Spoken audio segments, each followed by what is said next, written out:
Assalamualaikum warahmatullahi wabarakatuh. Bismillahirrahmanirrahim. Alhamdulillahilladzi an'ama alaina binikmatil iman wal islam. Wassalatu wassalamu ala sayyidina Muhammadin wa ala alihi wa ashabihi al-kiram alladzina bazalu nufusahum wa amwalahum fi ilahi kalimatil islam. Sallallahu ala sayyidina Muhammadin wa ala alihi wa sahbihi wa sallam. Rabbi shrah li sadri wa yassir li amri wahlul 'uqdatam min lisani yafqahu qawli. Subhanaka la ilma lana illa ma 'allamtana innaka antal alimul hakim. La haula wala quwwata illa billahil aliyyil azim. Amma ba'd. Yang mulia saudara pengurusi, yang mulia pengurusi dan ahli-ahli jatuh kuasa sambutan Majlis Seminar dan Dakwah ini, yang berbahagia Datuk Setiausaha Negeri Kerajaan Negeri Melaka, yang berbahagia Al-Fadhil Al-Ustaz Mustafa, Pegawai Penerangan Jabatan Agama Negeri Melaka, yang berbahagia para alim ulama, ustaz-ustaz, tuan-tuan guru, para pemimpin masyarakat Islam setempat, seterusnya tuan-tuan, puan-puan, saudara-saudari, seluruh para hadirin yang dihormati sekalian.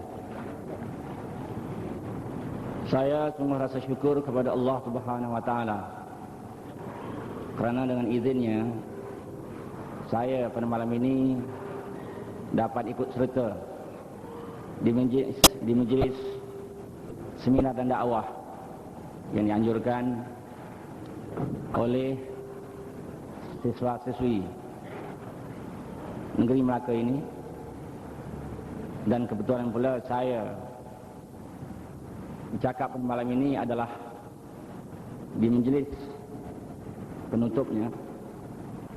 Mudah-mudahan pertemuan kita di majlis yang berbahagia ini, yaitu di majlis yang akhir di dalam majlis seminar ini, serta ditutup pula dengan ceramah-ceramah mengenai agama Islam. Kita harap perjumpaan kita dan pertemuan kita akan menjalikan silaturahim dan kita sesama kita, kerana dengan perjalanan silaturahim itu boleh menimbulkan kasih sayang sama kaum muslimin. Dari kasih sayang itu boleh menimbulkan rasa ukhuwah Islamiyah, rasa persaudaraan Islam.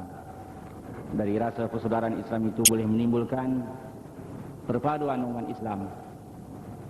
Selain daripada itu, dengan adanya majlis ceramah mengenai agama Islam, sedikit sebanyak kita akan dapat menambah pengetahuan Islam kita. Moga-moga dengan bertambahnya pengetahuan Islam kita itu akan menjadi pendorong kepada kita untuk kita menambah amal bakti kita kepada Allah Subhanahu wa taala. Saudara-saudari, para hadirin yang dihormati sekalian, sudah menjadi fitrah menjadi manusia, yaitu manusia yang hidup di atas muka bumi Tuhan ini. Tidak kira sama ada dia orang laki-laki maupun dia orang perempuan. Tidak kira sama ada dia orang yang berkuasa maupun rakyat jelata. Tidak kira sama ada dia itu orang kaya maupun dia itu orang miskin. Tidak kira sama ada dia itu orang pandai maupun orang jahil. Iaitu sudah menjadi fitrah semua jadi manusia ini ingin hidup aman damai, ingin hidup berkasih sayang di antara satu sama lain. ingin hidup bahagia, ingin hidup di dalam suasana lapang dan ketenangan. Begitu juga sudah menjadi fitrah menjadi manusia. Kalau dia seorang anak, dia suka kalau ibu dan ayahnya memberi kasih sayang kepadanya. Dan kalau dia seorang ibu dan ayah, dia ingin kalau anak-anaknya memberi ketaatan dan kepatuhan kepadanya. Begitulah kalau dia seorang istri, dia suka kalau suaminya sentiasa memberi simpati kepadanya. Dan kalau dia seorang suami, dia suka kalau istri-istrinya mentaati dan mematuhinya. Itu juga kalau dia seorang pelajar, dia ingin kalau guru-gurunya, kalau para pendidiknya memberi kasih sayang kepadanya. Itu jugalah kalau dia seorang guru, seorang pendidik, dia suka kalau murid-murid sentiasa memberi ketaatan dan kepatuhan kepadanya. Dan begitulah kalau dia seorang penguasa, seorang pemerintah, dia suka kalau rakyatnya sentiasa memberi ketaatan dan kepatuhan kepadanya. Dan begitulah kalau dia itu seorang rakyat jelata, dia ingin kalau penguasanya atau pemerintahnya sentiasa memberi keadilan kepadanya. Begitulah seterusnya manusia ini sudah menjadi fitrah semua jadi.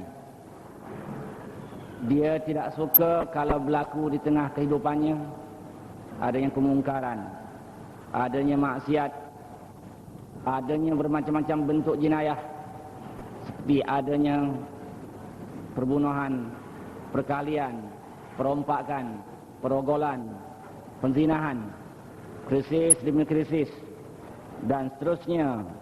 Sudah menjadi fitrah menjadi manusia ini tidak ingin berlaku di dalam kehidupannya terjadi peperangan di antara dua puak atau di antara dua kumpulan atau di antara golongan dan golongan.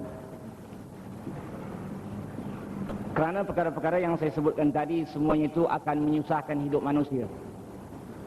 Perkara-perkara yang saya sebut tadi semuanya itu akan menjadikan manusia hidup di dalam sengsara dan derita.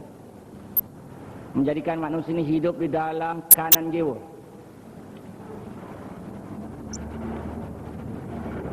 Jadi untuk nak mengelakkan perkara-perkara yang tidak disuka oleh manusia, nak mengelakkan perkara-perkara yang akan membawa manusia ini susah dan derita dalam kehidupannya, maka sebab itu kita lihat di dalam perkembangan sejarah hidup manusia daripada dulu sampai sekarang, tidak habis-habis datang ke tengah masyarakat manusia itu tokoh demi tokoh, pemimpin demi pemimpin, pendidik demi pendidik, filsuf demi filsuf.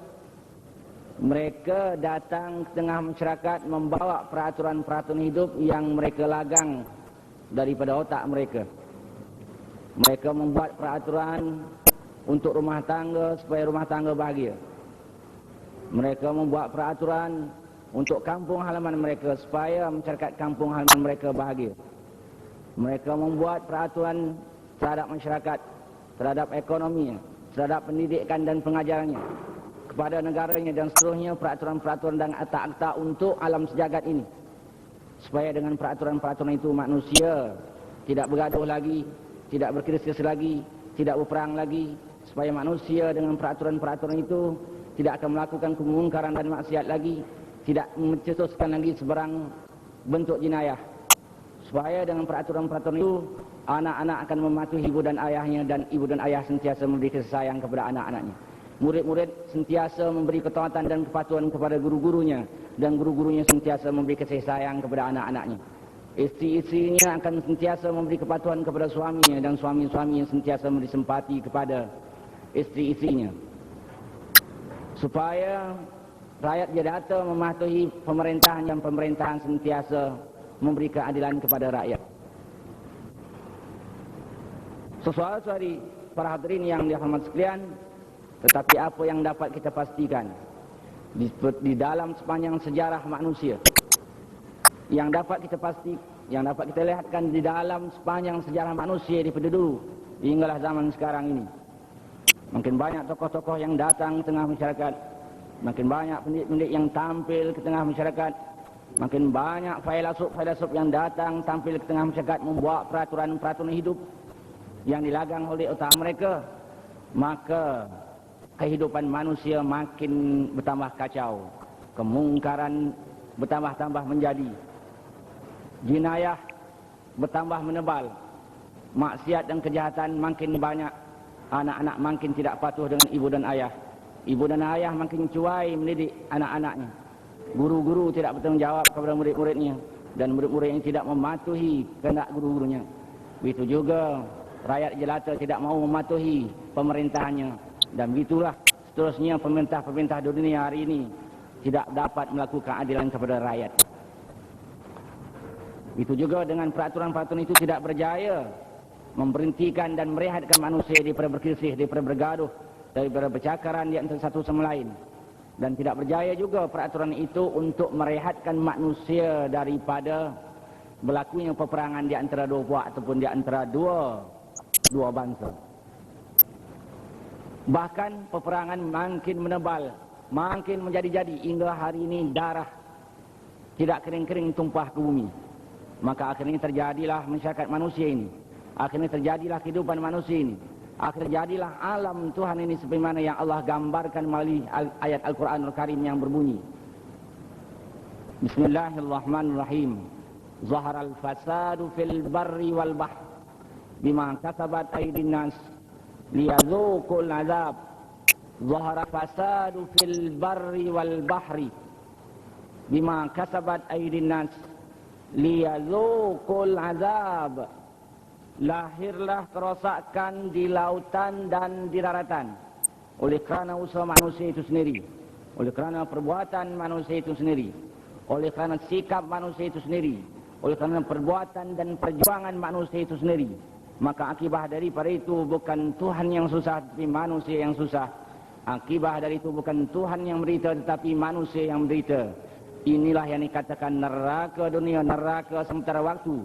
Sebelum Allah nak campakkan kepada manusia ini, manusia yang degil, yang jahat ini, ke dalam neraka di akhirat kelak, yang amat dahsyat, amat menggerunkan. Dan tak ada siapa manusia yang dapat menanggung penyiksaan dan penderitaan neraka yang begitu dahsyat sekali. Wal iyadu billah. Jadi saudara-saudari para hadirin yang dihormati sekalian, jelas hakikat yang telah dipaparkan oleh serah kepada kita ini, tidak ada seorang manusia di dunia ini dapat menolak dan dapat menafikannya. Yang menunjukkan peraturan-peraturan otak gagal memimpin manusia, cuma dapat mendorong manusia membuat kemajuan itu saja. Peraturan otak tidak dapat mendorong manusia melaksanakan seluruh bentuk kebaikan, dan tidak dapat mendorong manusia menghindarkan sebarang kemungkaran dan maksiat dan sebarang bentuk jinayah. Dan peraturan otak gagal mencantumkan kasih sayang di antara dua orang, di antara dua puak, di antara dua kumpulan. Akhirnya hidup manusia ini dalam huru-hara, tidak ada keharmonian lagi, tidak ada kasih sayang lagi, timbul perpecahan di mana-mana saja. Perpecahan itu bukan hanya di antara puak dengan puak, bukan saja di antara kaum dengan kaum, bukan saja di antara bangsa dengan bangsa, bukan di antara agama dengan agama, tetapi perpecahan di rumah tangga, di antara adik-beradik dengan adik-beradik, di antara keluarga dan keluarga, di antara ibu dan ayah dengan anak-anaknya, di antara anak-anak dengan ibu dan ayahnya. Jadi jelas-jelas sekali lagi saya tegaskan, manusia tidak dapat menafi dan menolak hakikat sejarah ini, yang mana peraturan otak untuk manusia gagal memimpin manusia, untuk menuntun manusia hidup dengan aman damai, hidup dalam suasana selamat sejahtera di dunia, lebih-lebih lagi tidak akan dapat keselamatan di akhirat.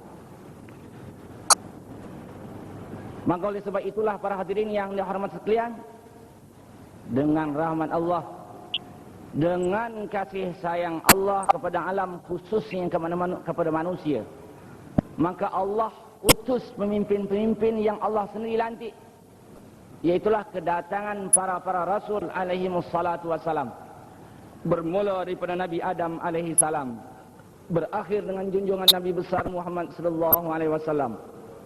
Kepada mereka-mereka itu diberi peraturan-peraturan hidup.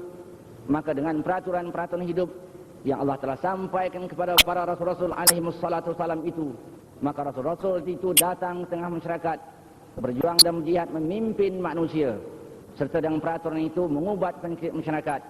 Penyakit masyarakat yang saya maksudkan adanya kemungkaran, adanya maksiat, adanya pergaduhan, ada pergeseran, adanya peperangan, adanya tidak ada kepatuhan, adanya perkelahian dan sebagainya. Jadi para rasul-rasul itu dengan peraturan-peraturan yang Allah beri kepada mereka, mereka datang ke tengah masyarakat memimpin manusia, serta dengan peraturan itu mereka cuba mengubat penyakit masyarakat.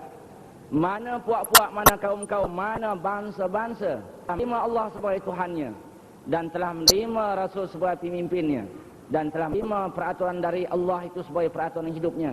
Sejarah telah membuktikan, sejarah telah mempaparkan kepada kita, puak itu, kaum itu, bangsa itu hidup aman damai, penuh kasih sayang, penuh dan di dalam perpaduan. Tidak ada lagi kemungkaran dan maksiat, tidak ada perselisihan paham, tidak ada pergaduhan, tidak ada krisis, tidak ada peperangan lagi berlaku di kalangan masyarakat mereka itu.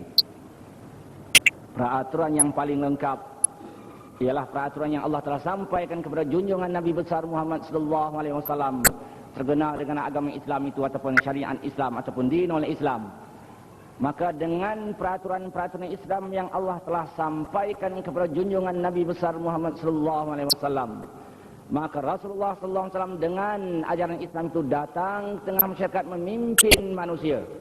Rasulullah dengan peraturan Islam itu datang tengah masyarakat mengubat penyakit masyarakat di dalam masa 23 tahun saja lebih kurang. Artinya dengan masa yang amat singkat berjaya Rasulullah memimpin manusia di waktu itu.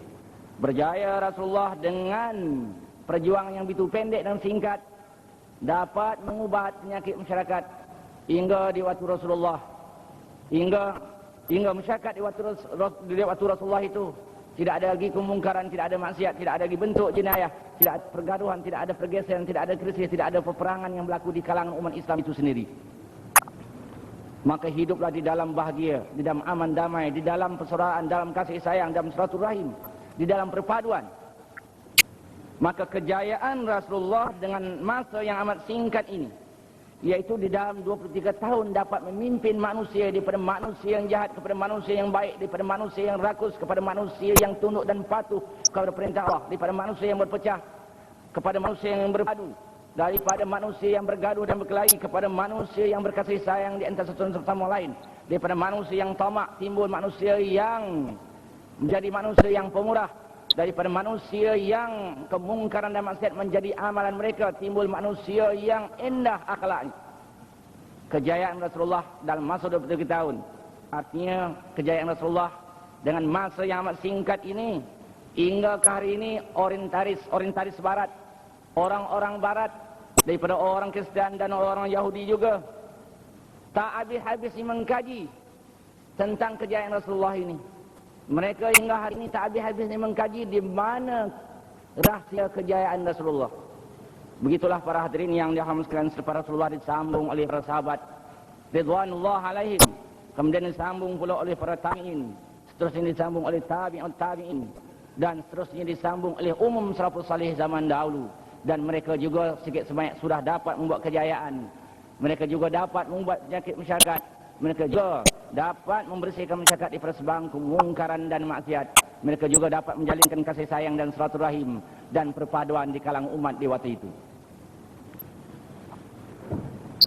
Saudara-saudari, para hadirin yang dirahmati sekalian, jadi pada malam ini sesuailah dengan majlis seminar ini merupakan majlis seminar yang akhir, dan merupakan penceramah yang akhir, yang saudara-saudari daripada semalam lagi telah mengikuti ketah kerja demi ketah kerja. Jadi sesuai dengan penutup majlis seminar ini, maka saya rasa sesuai dengan tajuk yang saya nak perkatakan pada malam ini, bagaimana Rasulullah mengubat penyakit masyarakat, atau dengan kata-kata yang lain, bagaimana Islam mengubat penyakit masyarakat. Lagi sekali saya nak istiarkan tajuk perbahasan kita pada malam ini, bagaimana Rasulullah mengubat penyakit masyarakat, atau dengan kata-kata yang lain bagaimana Islam mengubat penyakit masyarakat. Jadi saya minta maaflah, barangkali dah dekat setengah jam saya bercakap baru saya mengisytiharkan tajuk.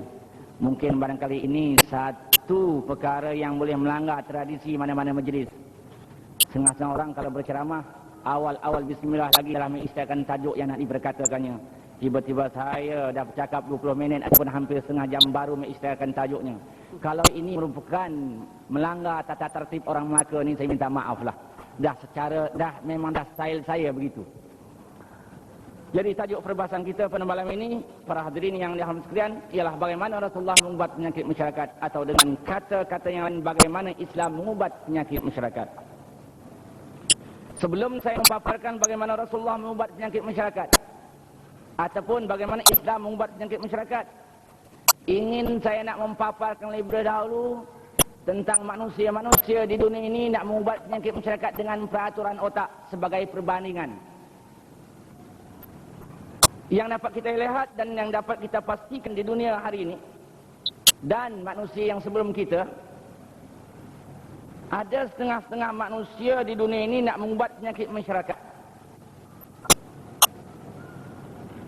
dengan bermacam-macam cara, dengan bermacam-macam jalan, dengan bermacam-macam teori dan dengan bermacam-macam perbuatan. Ada setengah manusia dia nak membuat penyakit masyarakat dengan peraturan otaknya. Katanya, kita usahakan manusia ini hingga manusia ini menjadi pandai dan bijak. Sebab ada orang yang berpendapat kalau manusia ini dah pandai, dah bijak, dah pintar-pintar belaka, sudah masing-masing ada yang punya degree, setidak-tidaknya BA, yang sebaiknya ditingkatkan sampai peringkat MA, PhD, kalau baik lagi sampai peringkat profesor hingga botak-botak kepala. Jadi ada orang berpendapat kalau manusia dah pandai, dah bijak, dah menyandang bermacam-macam degree, dengan sendiri manusia akan baik, manusia akan berpadu, manusia akan berkasih sayang, manusia tidak akan melakukan kemungkaran dan maksiat lagi, manusia tidak akan melanggar peraturan-peraturan lagi. Jadi mana manusia-manusia yang yakin benar dengan ilmu pengetahuan semata-mata manusia akan baik, penyakit akan dapat ditumpaskan, maka mereka berjuanglah di bidang pengetahuan semata-mata. Mereka bukalah sekolah sebanyak-banyak di dunia ini dengan meninggalkan di aspek-aspek yang lain, dengan tidak mempedulikan di sudut-sudut yang lain. Para hadirin yang dihormati sekalian, apakah cara ini sudah dapat membuat kejayaan dalam sejarah? Apakah cara ini sesuai dengan ajaran Al-Quran dan Sunnah? Saya belum mau menjawab. InsyaAllah kalau saudara-saudari mendengar ceramah saya daripada awal hingga ke hujung dengan penuh khusyuk, bukan penuh mengantuk, InsyaAllah akan terjawab juga, sama ada dijawab dengan secara langsung maupun tidak secara langsung. Oleh yang demikian saya belum mau nak menjawab. Biarlah saya biarkan begitu, saya tempa dijawab InsyaAllah, kemudian nanti akan kita jawab. Dalam pada itu ada manusia-manusia yang nak mengubat penyakit masyarakat dengan peraturan otak. Katanya dengan cara meningkatkan ekonomi manusia. Kita usahakan manusia ini hingga manusia ini kaya-kaya. Sebab mereka berpendapat kalau manusia ini nilai ekonominya sudah meningkat, kalau manusia ini kaya-kaya belaka, mewah-mewah belaka, senang-senang belaka, mereka tak akan buat kemungkaran dan maksiat lagi.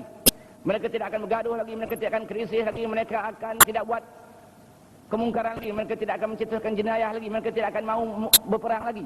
Dengan kekayaan yang ada pada mereka, mereka akan mencantumkan kasih sayang, mereka akan berukhuwah, mereka akan menjalankan silaturahim di antara satu sama lain. Jadi mana mereka-mereka yang percaya dengan kekayaan semata-mata manusia akan baik, dengan kekayaan semata-mata penyakit masyarakat akan dapat dibasmi? Mereka berjuang di bidang ekonomi semata-mata dengan mengikat di sudut-sudut dan di aspek-aspek yang lain. Apakah cara ini telah pernah membuat kejayaan di dalam sejarah manusia di zaman dulu sebelum kita? Ataupun cara ini sesuai dengan Al-Quran dan Sunnah atau tidak? Saya belum mau menjawab. InsyaAllah kalau saudari mendengar ceramah saya dengan penuh khusyuk sampai ke ujung nanti, akan dijawab juga, sama ada dijawab dengan secara langsung maupun dijawab dengan tidak secara langsung. Sebab itu saya biarkan juga masalah ini tempoh dijawab, InsyaAllah kemudian nanti kita akan jawab. Dalam pada itu ada manusia-manusia yang nak mengubat penyakit masyarakat, yang nak memimpin manusia dengan peraturan otak, katanya manusia ini akan dapat dipimpin, manusia ini akan baik, manusia ini akan dapat didorong dia tidak buat kemungkaran dan maksiat lagi kalau kekuasaan ada di tangan. Kalau kekuasaan negara ada di tangan. Kata mereka, kalau kekuasaan ada di tangan, beres, semua boleh buat. Dengan kekuasaan di tangan, kita akan boleh tuntun manusia membuat kebaikan. Kita boleh tuntun manusia taat kepada Allah. Kita boleh tuntun manusia ini memenuhi masjid dan surau. Dengan kekuasaan yang ada di tangan, kita boleh tuntun manusia ini hingga manusia tak melakukan kemungkaran dan maksiat lagi. Jadi mana orang yang percaya dengan kekuasaan semata-mata manusia boleh dipimpin kepada kebaikan? Mana manusia yang percaya dengan kekuasaan semata-mata dapat membasmi penyakit masyarakat? Mereka berjuang di bidang politik semata-mata untuk berkuasa, dengan mengepikan sudut-sudut yang lain, dengan mengepikan di aspek-aspek yang lain. Apakah ini satu cara yang telah pernah membuat kejayaan dalam sejarah? Apakah ini cara juga sesuai dengan Al-Quran dan Sunnah? Saya belum mau menjawab. InsyaAllah kalau sama-sama mendengar ceramah saya nanti sampai ke ujung akan dapat juga dijawab. Sama ada dijawab dengan secara langsung maupun dijawab dengan tidak secara langsung. Sebab itulah saya belum lagi mau menjawab sekarang. Kita biarkan begitu saja tanpa dijawab. Kemudian kita jawab nanti. InsyaAllah. Cukuplah 3 cara yang saya paparkan. Bagaimana setengah-setengah manusia nak membuat sedikit masyarakat dengan peraturan otak sebagai perbandingan. Para hadirin yang dirahmati sekalian, mengikut ajaran Islam yang Rasulullah paling faham dan paling dapat mengamalkan. Begitu juga sahabat Rasulullah yang paling faham dan paling dapat mengamalkan dari kita. Begitu juga para tabi'in yang paling faham dan paling dapat mengamalkan dari kita. Begitu juga umumnya salafus salih zaman dahulu yang lebih faham tentang Islam itu dan lebih dapat mengamalkan ajaran Islam itu dari kita. Jadi mengikut ajaran Islam, hidup yang lahir ini, yang kita dapat lihat dengan mata kepala, sama ada yang kita dapat lihat itu sesuatu yang baik maupun sesuatu yang jahat, ini hanya merupakan buah-buah yang lahir di tengah masyarakat. Buah-buah yang lahir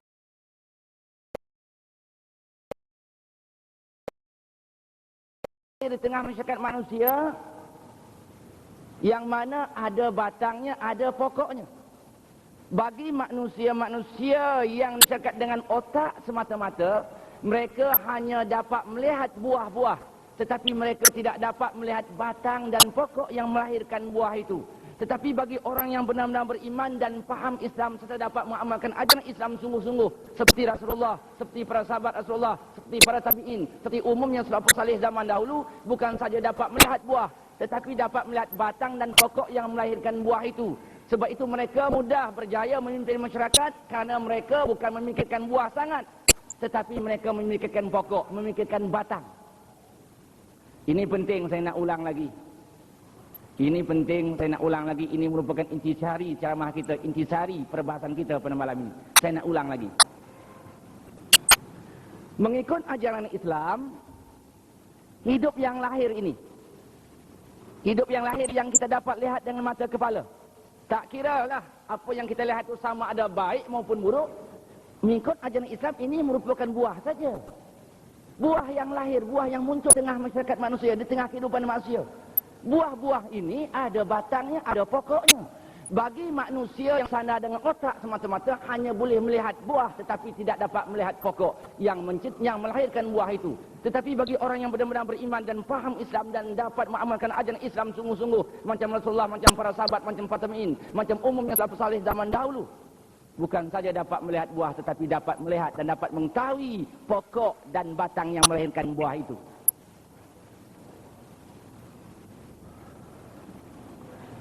Jadi kalau orang-orang nak membuat penyakit masyarakat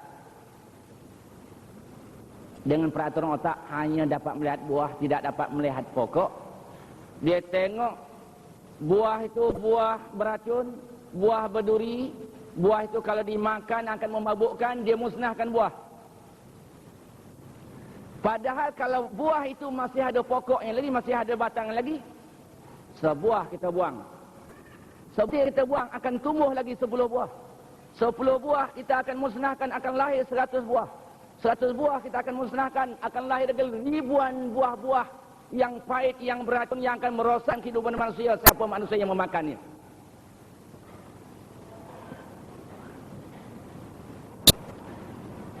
Tetapi bagi orang yang benar-benar beriman, bagi orang yang benar-benar memahami Islam dan dapat mengamalkan ajaran Islam, walaupun buah dipikirkan juga, bukan tidak dipikirkan juga, cuba juga dibuang. Tapi yang paling penting dipikirkan, cari batang dan musnahkan batang. Manakala batang sudah tidak ada lagi, pokok sudah tidak ada lagi, buah tidak akan muncul lagi. Buah beracun tidak akan muncul lagi kalau pokok yang sudah tidak ada. Buah berduri yang mengait kita selama ini tidak akan ada kalau batang yang sudah tidak ada. Yang saya maksudkan batang itu adalah hati. Rasulullah, para sahabat, para tabi'in, umumnya salafus salih zaman dahulu, dia memusnahkan penyakit batin lebih dahulu, penyakit hati. Yang dikatakan sifat-sifat mazmumah. Penyakit batin, penyakit jahat, penyakit mazmumah, penyakit yang terkeji. Penyakit batin yang terkeji. Penyakit hati yang terkeji. Seperti apa? Di antaranya seperti riya, ujub, hasad, dengki, pemarah, pendendam, bakhil, gila benda, gila pangkat, gila puji, gila ampu dan bermacam-macam gila lagi. Secara apa dimusnahkan sifat-sifat mazmumah ini? Sifat-sifat hati yang keji ini, sifat batin yang keji ini, sifat kerohanian yang keji ini. Dengan apa dimusnahkan? Dimusnahkan dengan ditanam rasa keimanan, ditanam akidah yang begitu mendalam, hingga timbul hati manusia itu rasa takut dengan Allah, rasa cinta dengan Allah, rasa gerun dengan neraka Allah, rasa cinta dengan syurga Allah. Setelah berbuat demikian, barulah manusia itu akan dapat menukar sifat-sifat mazmumah tadi dengan sifat-sifat mahmudah, sifat-sifat batin yang terpuji, sifat-sifat hati yang terpuji, sifat-sifat kerohanian yang terpuji, seperti berkasih sayang, takut dengan Allah, mencintai Allah, gerun dengan neraka Allah, tawakal, redha, sabar, pemurah, berani, berkasih sayang, bertolak ansur, bertolong bantu dan lain-lainnya. Jadi Rasulullah, para sahabat dan para tabi'in zaman dahulu berjaya membuat masyarakat mereka memikirkan hati, yaitu memusnahkan penyakit batin, penyakit jiwa, penyakit mazmuah itu tadi, dengan cara menanam iman. Hingga manusia zaman itu memiliki roh Islamiah, jiwa Islam, bukan fikiran Islam. Fikiran Islam mudah. Kita belajar ilmu tauhid, tahkan 2 kitab ke 3 kitab, 10 kitab. Kita belajar ilmu fiqh, tahkan 2 kitab atau 3 kitab. Kita belajar ilmu tasawuf, tahkan 10 kitab atau 20 kitab. Kita belajar tentang tafsir, kita belajar tentang hadis. Setengah orang itu hafal Al-Quran, setengah orang itu hafal hadis. Itu baru berfikiran Islam. Itu baru mereka memiliki fikrah Islamiah. Orang yang baru ada pengetahuan Islam, orang hanya baru berfikiran Islam, belum ada lagi takut dengan Allah, belum lagi gentar dengan Allah, belum lagi takut dengan neraka Allah, belum rasa cinta dengan syurga Allah. Sebab itu orang pandai, orang tidak pandai, orang alim sekalipun belum dapat berjaya membuang mazmumah dia, penyakit-penyakit batin. Tetapi mesti diasak sampai peringkat jiwa Islam, roh Islam. Ditanam iman betul-betul sampai peringkat jiwa. Hati yang merasai, bukan hanya setakat akal merasai. Peringkat awal mestilah akal merasai sebagai nak mensahkan iman kita. Tetapi tak cukup duduk di situ saja. Tetapi mesti kita asakkan sampai peringkat jiwa merasai. Sebab kalau jiwa ini sampai peringkat jiwa, peringkat roh, hingga dapat ditanam iman dan akidah sampai peringkat jiwa dan roh, barulah hati ini terasa takut dengan Allah, gerun dengan neraka Allah, cinta dengan Allah, cinta dengan syurga Allah. Sebab itu orang mukmin yang sebenar, bagaimana sifatnya Allah menggambarkan dalam Quran. Cuba kita lihat bagaimana Allah menggambarkan sifat orang yang benar-benar mukmin, orang yang benar-benar iman terjunam di dalam hati, bukan hanya setakat berfikiran Islam, tetapi berjiwa Islam. Innamal mu'minuna alladzina idza dzukirallahu wajilat qulubuhum wa idza tuliyat alaihim ayatuhu zadatuhum imana wa ala rabbihim yatawakkalun. Kalimah innama itu merupakan huruf kalimah taukid. Sesungguhnya orang mukmin yang sebenar, sesungguhnya orang mukmin yang sejati, yang dapat memiliki jiwa Islam, ruh Islam, bukan hanya fikiran Islam. Sebut nama Allah rasa gementar, sebut nama Allah rasa gerun. Dan manakala dibaca ayat-ayatnya, bertambah dia beriman dan terus menyerah bulat kepada Allah tanpa syarat.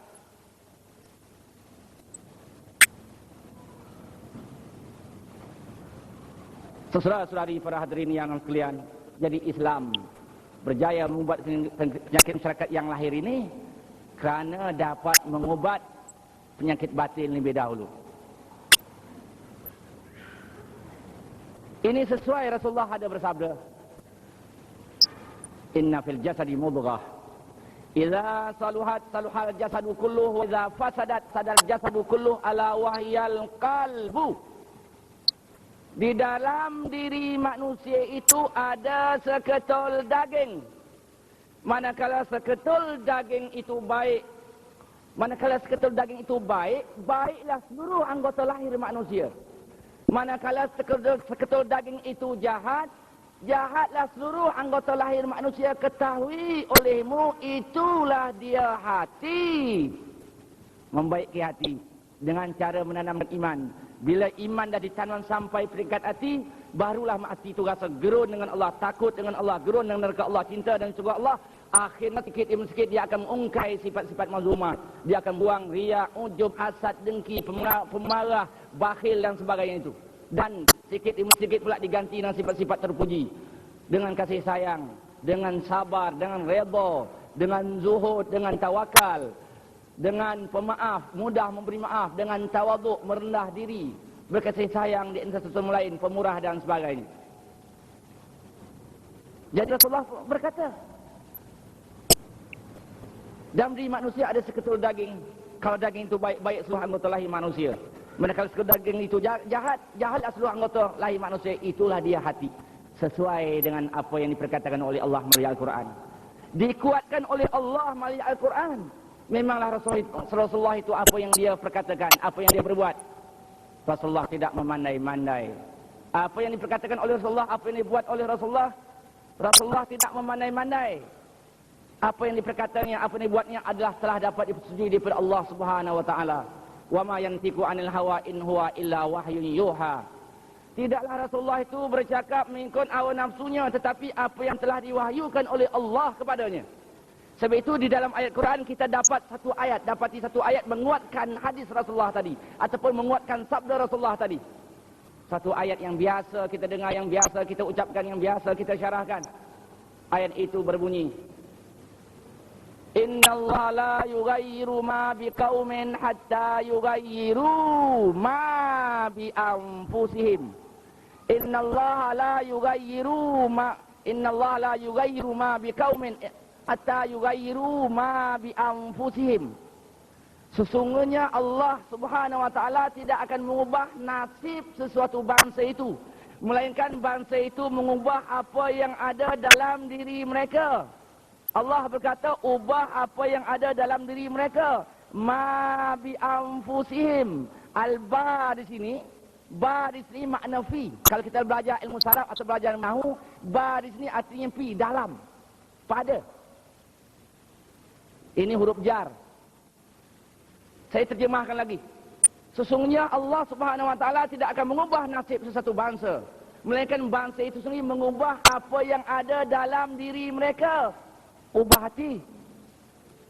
Mazmumah hati itu ungkai. Ubah dengan mahmudah hati. Tidak akan dapat kita lakukan kalau tidak disemat dalam hati rasa iman yang begitu kuat dan teguh, iaitu rasa cinta dengan Allah, rasa gerun dengan Allah, rasa cinta dengan syurga Allah, dan rasa gerun dengan neraka Allah, dan rasa cinta dengan syurga Allah. Tetapi ada setengah orang menterjemahkan di atas sebentar, Innallaha la yughayyiru ma biqaumin hatta yughayyiru ma bi anfusihim. Tengoklah, Allah berkata, memberitahu kepada kita, sesungguhnya satu kaum Allah tidak akan mengubah nasib satu bangsa itu, melainkan bangsa itu mengubah nasibnya. Mana boleh diterjemahkan begitu? Ini salah, ini silap. Mesti diterjemahkan, melainkan bangsa itu mesti mengubah apa yang ada dalam diri mereka. Hati yang dimaksudkan. Mana boleh kita terjemahkan, sesungguhnya Allah Ta'ala tidak akan mengubah nasib satu kaum, melainkan kaum itu sendiri mengubah nasib mereka. Mana boleh terjemahkan begitu? Ini silap. Silap terjemah, silap tafsir. Bila silap tafsir, silap faham. Bila silap faham, tergeliat otak orang. Allah berkata, ma bi anfusihim, ubah hati.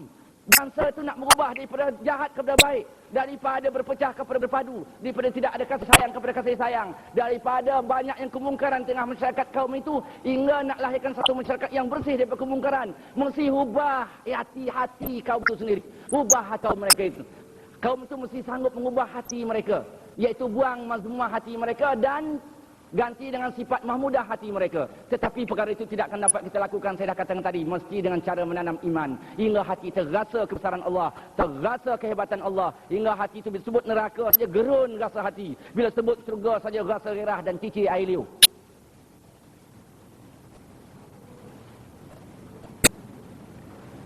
Saudara-saudari para hadirin yang dirahmati sekalian,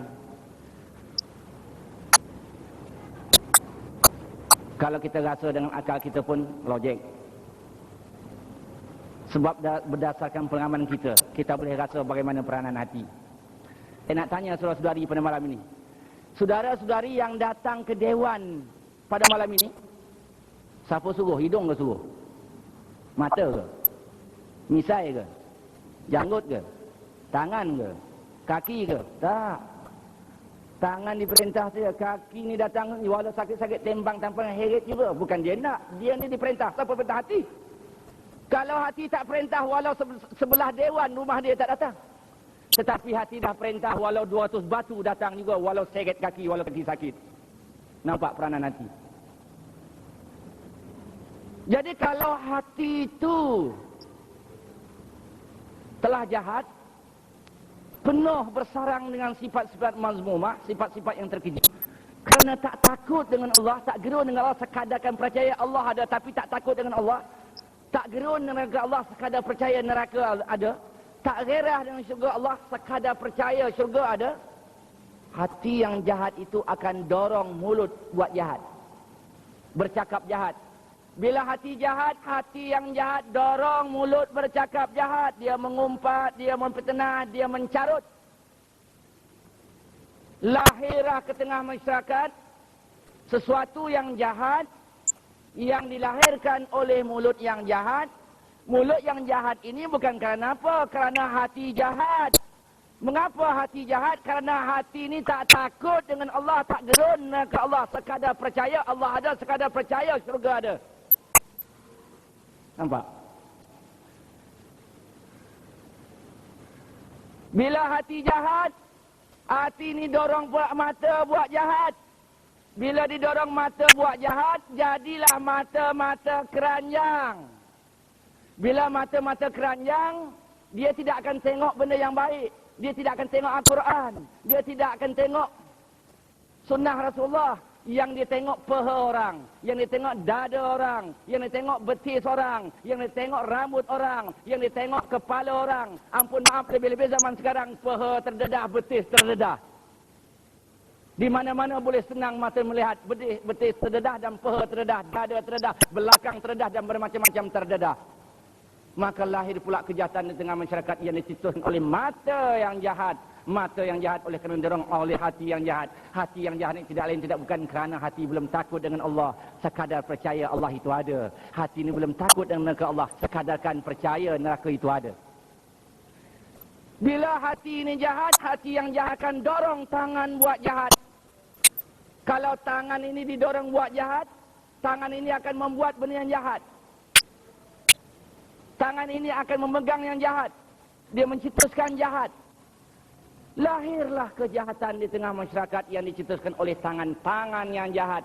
Tangan yang jahat ini oleh kerana didorong, disuruh, diperintahkan oleh hati yang jahat.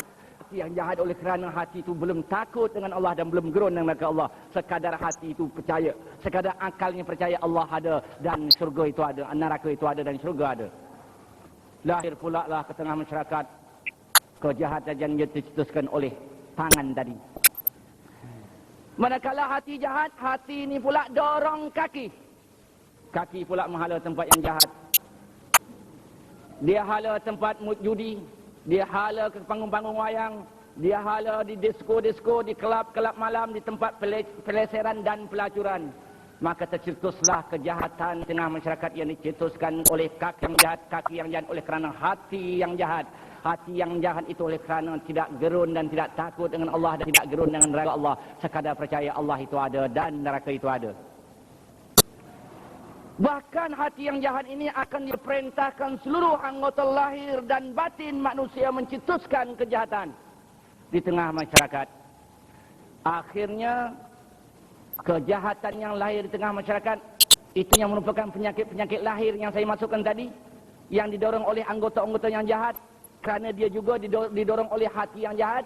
Bila sudah terjadi begitu, tidak ada perpaduan lagi, tidak ada kasih sayang lagi, masyarakat penuh dengan kemungkaran dan maksiat, masyarakat penuh dengan bermacam-macam bentuk jenayah, penuh dengan bermacam-macam krisis, penuh dengan bermacam-macam kemungkaran, penuh dengan bermacam-macam kejadian yang menyusahkan kita, dan terjadilah peperangan di antara manusia di mana-mana. Akibat dari itu bukan Tuhan yang susah. Akibat dari itu bukan Tuhan yang menderita, tapi manusia yang menderita. Yang saya katakan melalui ayat Quran tadi, yang Allah menggambarkan kepada kita melalui ayat Quran yang saya dah baca pada mula-mula tadi. Zaharal fasadu fil barri wal bahr bima kasabat aydin nas liyazuqul azab. Lahirlah kerosakan di daratan dan di lautan oleh usaha manusia, oleh perbuatan manusia, oleh tenaga lahir manusia sendiri, agar mereka merasai penderitaan dan azabnya di dunia lagi sebelum penderitaan dan azab di akhirat. Tetapi para hadirin yang dihormati sekalian, manakala hati itu baik, tidak ada mazmuah lagi, sudah ditanam dengan sifat mahmudah, kerana ditanam dalam hati itu rasa iman yang begitu mendalam kepada Allah, hingga hati terasa gerun dengan Allah, terasa hebat dengan Allah, terasa gerun dengan neraka Allah, dan cinta kepada syurga Allah. Hati yang baik ini akan dorong mulut buat baik. Bila kalau hati yang baik ini mendorong mulut baik, mulut ini akan bercakap baik, akan memperkatakan yang baik, akan memperkata yang akan memberi manfaat dan memperfaedah kepada manusia. Lahirlah kebaikan di tengah masyarakat yang dicetuskan oleh mulut. Mulut yang baik ini dicetus oleh hati yang baik. Hati yang baik ini kerana benar-benar beriman kepada Allah. Maka kebaikan yang dicetuskan oleh mulut manusia juga yang dapat faedahnya di dunia lagi sebelum faedah di akhirat. Manakala hati ini baik, hati ini akan dorong pula mata baik. Mata melihat benda yang baik, melihat sesuatu yang baik yang akan dapat memberi manfaat itu. Maka lahir pula kebaikan di tengah masyarakat yang dicetuskan oleh mata yang baik oleh kerana dorong oleh hati yang baik. Hati yang baik ini oleh kerana sangat beriman kepada Allah Subhanahu Wa Taala. Hati yang baik ini akan dorong tangan buat baik. Bila tangan ini didorong oleh hati yang baik tadi, tangan ini akan membuat benda yang baik saja, mencetuskan benda yang baik, memegang benda yang baik, melakukan sesuatu yang baik. Lahirlah kebaikan di tengah masyarakat yang dicetuskan oleh tangan yang baik. Tangan yang baik ini oleh kerana dorong oleh hati yang baik. Hati yang baik ini tak lain tidak bukan oleh kerana hati itu benar-benar takut dengan Allah, gerun dengan Allah dan cinta dengan syurga Allah. Begitulah seterusnya, kalau hati ini dah baik, hati ini akan dorong kaki mahala ke tempat yang baik. Maka lahirlah kebaikan di tengah masyarakat yang dicetuskan oleh kaki yang baik. Yang baik ini oleh kerana didorong oleh hati yang baik. Hati yang baik ini oleh kerana dia telah takut dengan Allah SWT dan gerun dengan neraka Allah dan cinta dengan syurga Allah. Jadi kalau seluruh anggota manusia ini mencetuskan kebaikan di tengah kehidupan, di semua bidang, di semua aspek kehidupan manusia, oleh kerana didorong oleh hati yang baik. Hati yang baik itu oleh kerana begitu takut dengan Allah dan begitu gerun dengan neraka Allah, maka akan timbullah perpaduan kasih sayang. Tidak ada kemungkaran lagi, tidak ada maksiat lagi, tidak ada bermacam-macam bentuk jenayah lagi, tidak ada bergaduh lagi, tidak ada krisis lagi, tidak ada peperangan. Akan hidup aman damai, hidup dalam secara keharmonian, hidup sayang, hidup berpadu, hidup masyarakat yang bersih di sebarang kemungkaran dan maksiat. Akhirnya di dunia lagi manusia dapat bahagia, dapat keselamatan, dapat keindahan hidup. Itu yang dikatakan al-jannatul ajilah, syurga disegerakan. Atas dunia sudah dapat syurga, lebih-lebih lagi di akhirat, lebih lagi dapat meraih nikmat yang maha hebat, yang tidak ada tanding, yang tidak ada bandingannya dengan nikmat yang dicetuskan oleh Allah di dunia ini lagi. Saudara-saudari para hadirin yang sekalian, di sini kebesaran dan keagungan Islam. Di sinilah kebesaran dan keagungan Islam, yang mana Islam berjaya dulu, zaman Rasulullah, zaman para sahabat, zaman para tabi'in, umumnya zaman salafus salih, zaman dahulu, mengubat penyakit masyarakat. Kerana umat Islam di zaman itu berpandukan Al-Quran dan Sunnah Rasulullah, mengubat penyakit batin lebih dahulu. Mereka terlalu berat memikirkan penyakit batin. Bila penyakit batin dimusnahkan, penyakit lahir dengan sendiri termusnah. Bila penyakit batin musnah, penyakit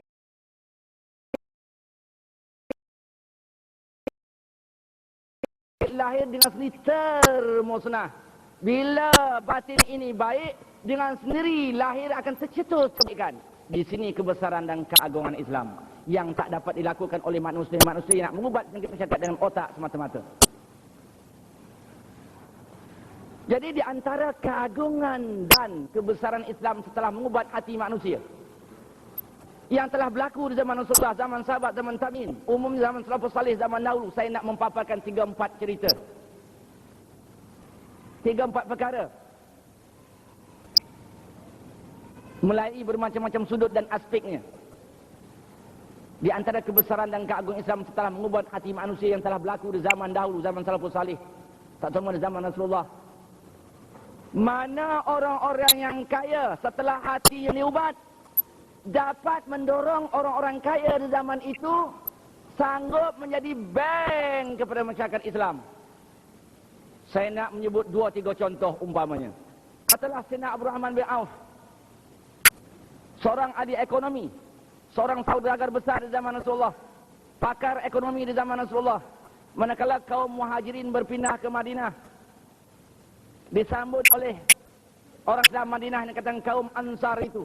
Oleh kerana kedua-dua golongan ini imannya begitu kuat, setelah imannya begitu kuat, dua-dua golongan ini dapat mencetuskan perpaduan yang luar biasa.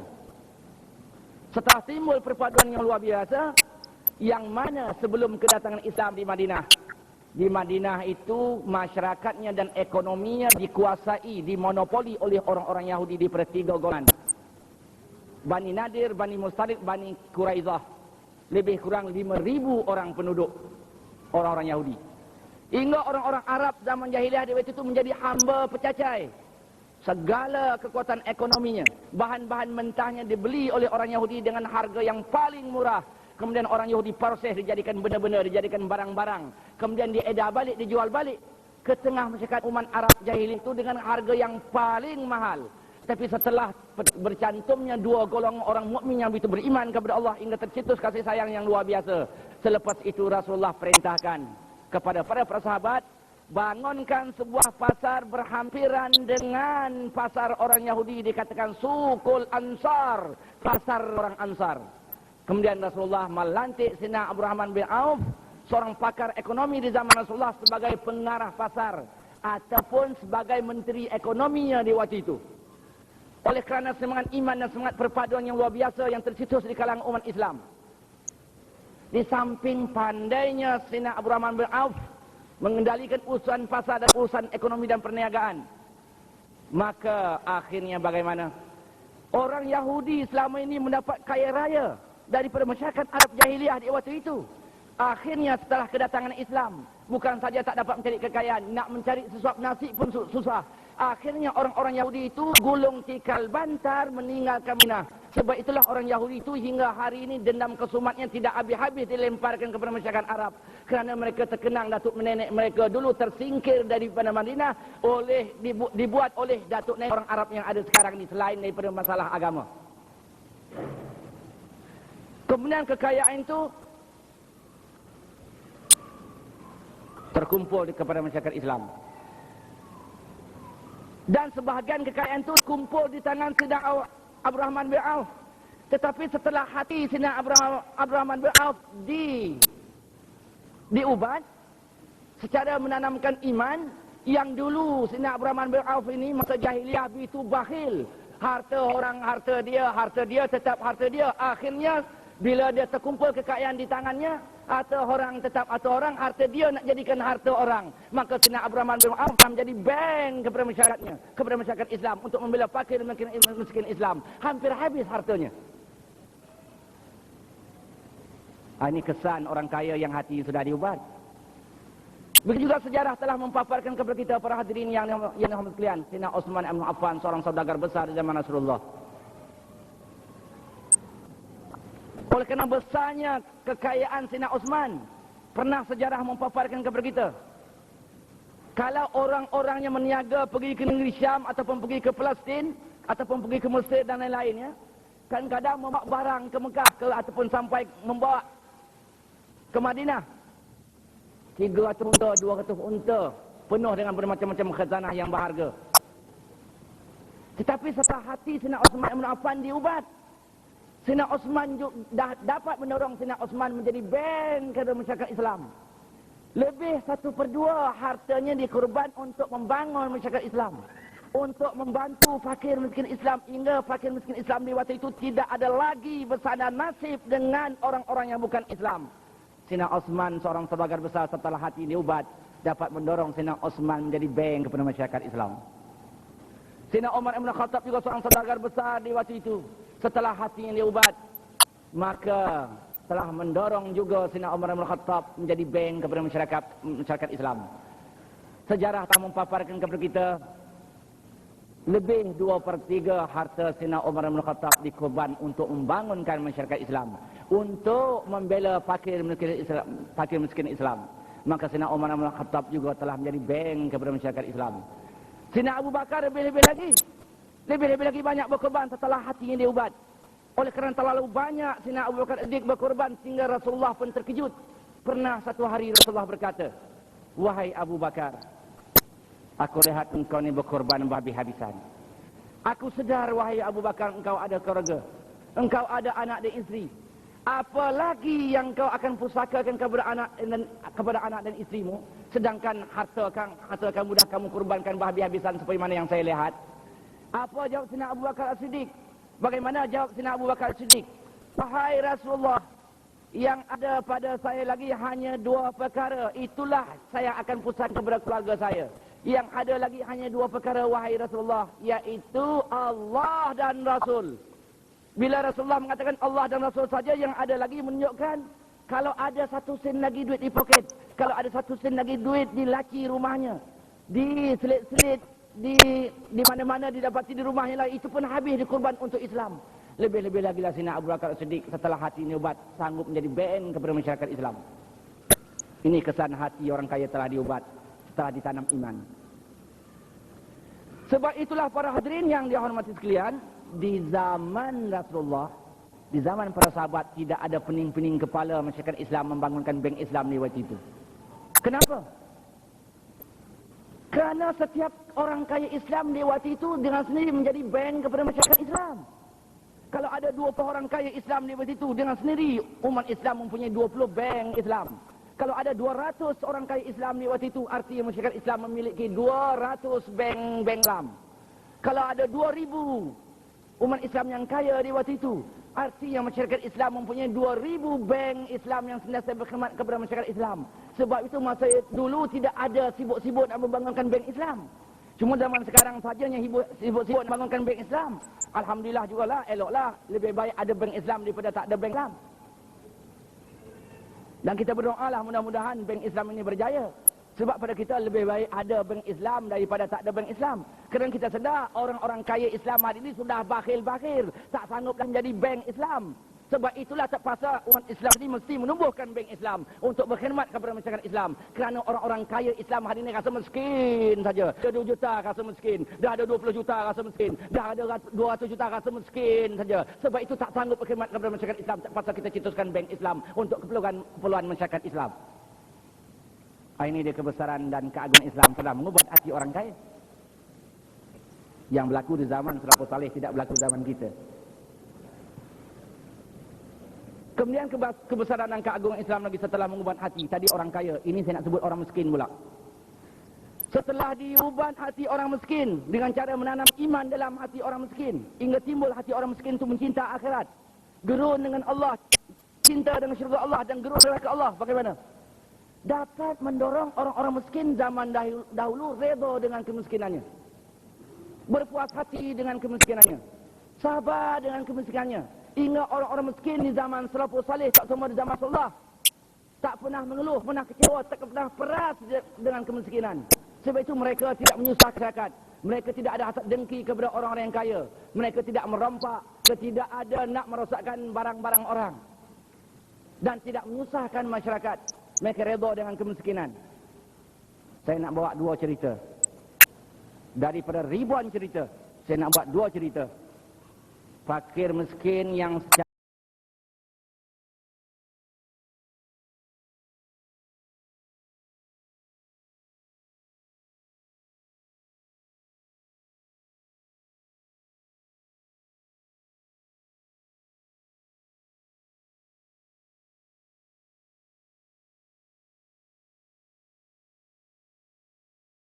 merupakan penghapusan dosa dari Allah. Ini merupakan derajat dan pangkat yang Allah nak beri kepada mereka di syurga kelak. datang ketenangan jiwa dengan penderitaan. Sebab itu mereka tidak jual iman, tak jual akidah, tak korbankan prinsip, tak korbankan Islam, dan tak korbankan akhlak dengan penderitaan itu. Nah, orang-orang yang tak faham kedudukan ahli sufah, oleh kerana ahli sufah ini tak pernah meminta-minta, orang-orang yang tak tahu hal ahli sufah menyangka ahli-ahli sufah ini adalah kaya-kaya belaka. Tengok orang ramai menyangka ahli sufah itu kaya-kaya belaka. Bahkan Allah sendiri memuji di dalam Al-Quran. Yahsabuhumul jahilu aghniya minat ta'affuf.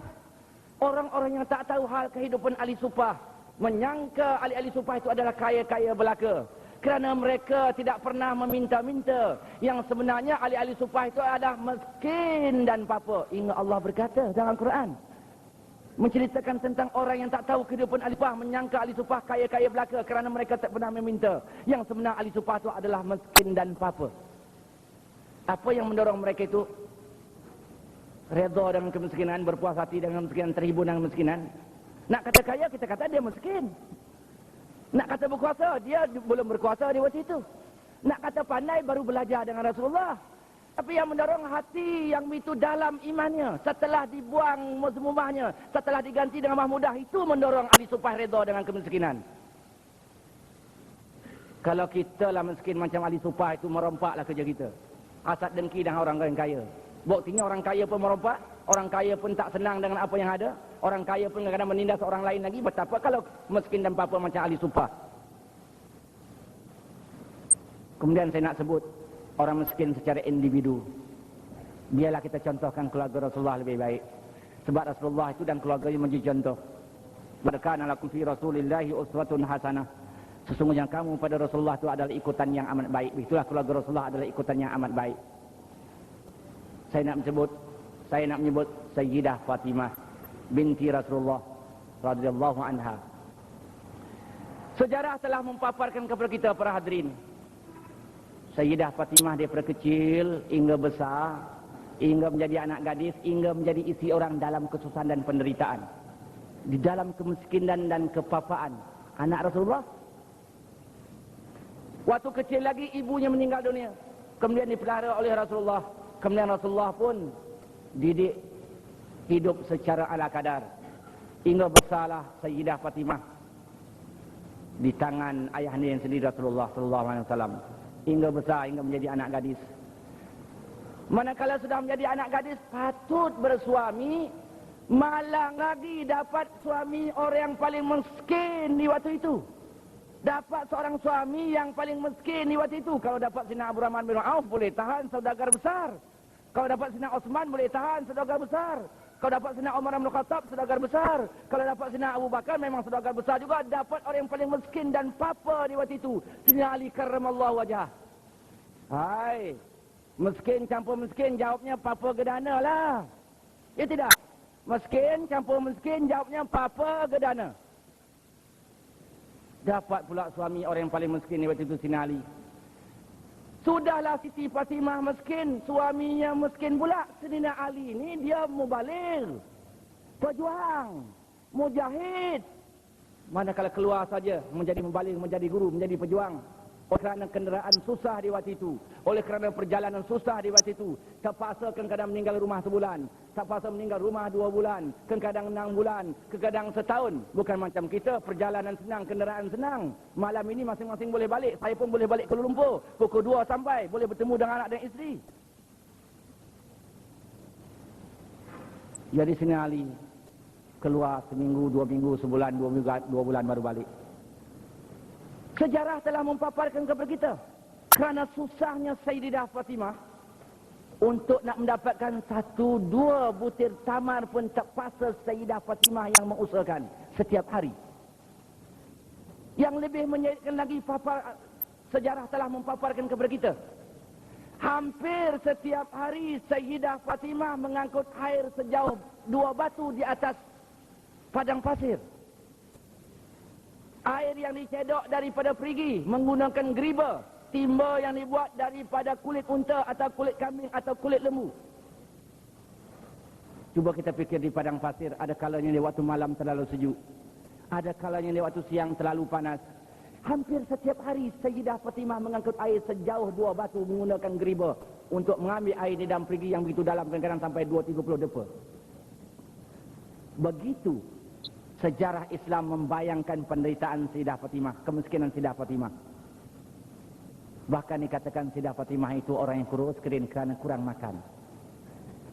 Begitu menderitanya Sayyidah Fatimah, tetapi tak pernah mengeluh dalam hidupnya. Tak pernah rasa menderita dalam hidupnya, tak pernah rasa kecewa dalam hidupnya. Sebab Sayyidah Fatimah faham, dia orang yang kuat beriman, sebab Rasulullah yang mendidik sendiri. Iman yang begitu kuat.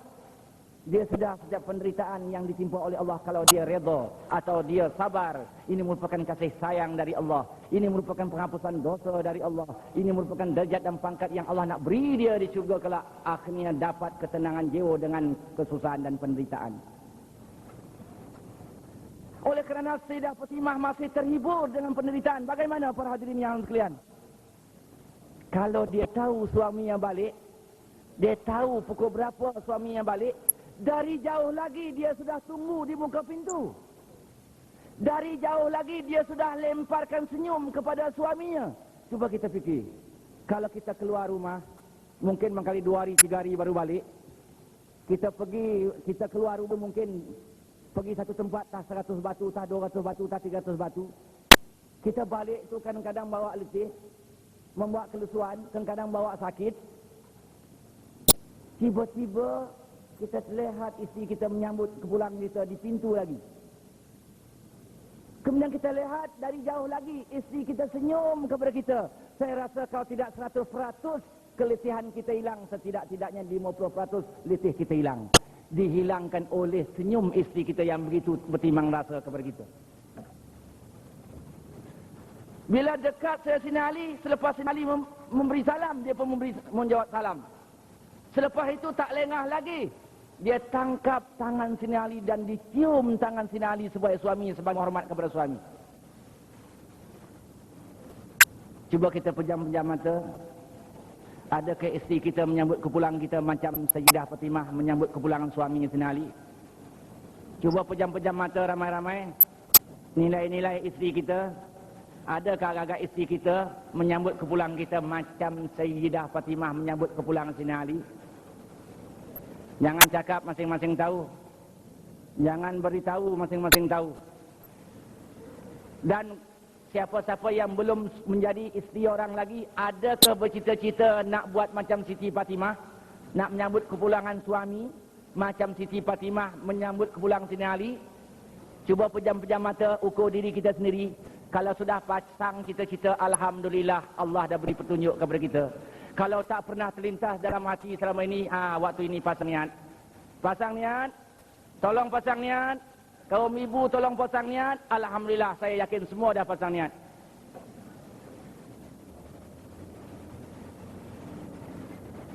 Nampak?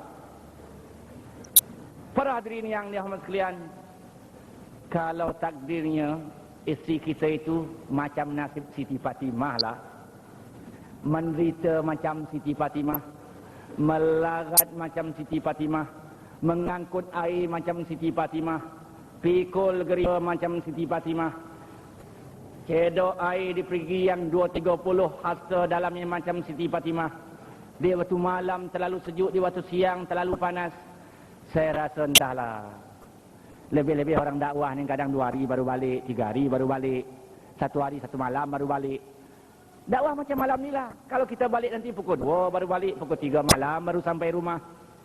Saya rasa kalau isteri kita macam nasib Siti Fatimah tu, kita meninggalkan rumah, nasib isteri kita macam nasib Siti Fatimah, saya rasa kalau kita balik-balik dia dah tak ada dah. Dah balik ke rumah abah balik ke rumah maknya. Kalau barangkali dia tak berani balik ke rumah ibu dan ayahnya, mungkin barangkali ibu dan ayahnya simpati dengan menantu dia, dia tunggu juga di rumah. Kita balik mungkin pukul 2 malam, 3 malam. Letihlah kita ketuk pintu. Sayang, sayang, sayang. Setengah orang panggil isteri sayang, terlalu sayang. Sayang, sayang. Bukan dia tak jaga, dia buat-buat tak jaga. Bukan dia tak sedar, dia buat-buat tak sedar. Dia deranya kita setengah jam dia luar. Tukar pula tune.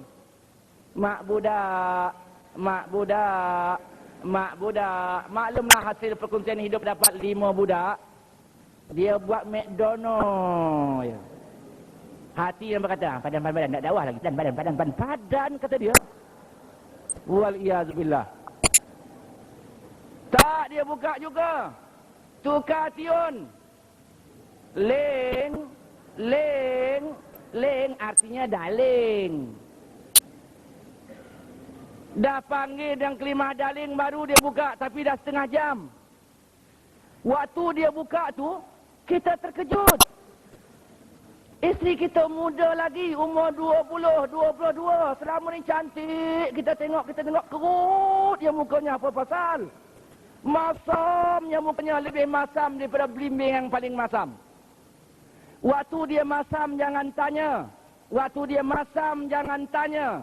Waktu dia masam jangan tanya. Kalau kita tanya nanti akan keluar peluru berpandu daripada mulutnya menikam hati kita. Sayang, apa khabar? Anak-anak, apa khabar sayang? Mak muda, apa khabar? Ling, apa khabar? Abang, asyik dakwah. Abang boleh makan tempat orang. Kami apa nak makan bang? Kami makan pasir, anak makan pasir. Ini peluru berpandu. Ini peluru berpandu. Ini peluru berpandu yang keluar daripada mulut seorang isteri yang hatinya percaya ada Allah tapi tak takut dengan Allah. Yang hatinya masih percaya ada neraka tapi tak pernah gerun dengan neraka. Yang hatinya percaya dengan syurga tetapi tak pernah cinta dengan syurga. Tapi yang sebenarnya para hadirin yang sekalian, itu sebagai cerita saja. Kalau kita luar rumah, kita meninggalkan isteri kita umpamanya, bukanlah macam nasib Siti Fatimah. Istimewa hidup isteri kita zaman ni. Rumah ada sekurang-kurangnya rumah 50,000. Setengah tu setengah selalu sayang dengan isteri. Dia ada kereta, isteri bagi lagi satu kereta. Dalam rumah macam-macam ada. Televisyen warna ada, televisyen tak warna ada, radio ada 2-3 jenis, radio kaki, radio sangkut, radio duduk. Ada kursi malas, ada kursi duduk, ada kursi tangkup, ada kursi terlentang. Asam garam ada, gula ada, beras ada, susu ada, macam-macam ada. Air begitu mudah, bukan cedok dalam perigi lagi. Piuh ya bosi, kata orang 9, cur tuang keluar. Kemudahan lampu ada, potik ya switch, lap, menyalur saja. Begitu mudah, begitu mewah, begitu istimewa hidup setengah-setengah isteri kita. Itu pun waktu kita balik masam saja. Mengapa masam? Tak ada gula-gula ada, tak ada deluk-peluk ada, tak ada kursi-kursi ada, tak ada kursi malas ada, tak ada radio ada, tak ada televisyen ada, tak ada beras ada, tak ada kereta, dibelikan sebiji kereta untuk dia.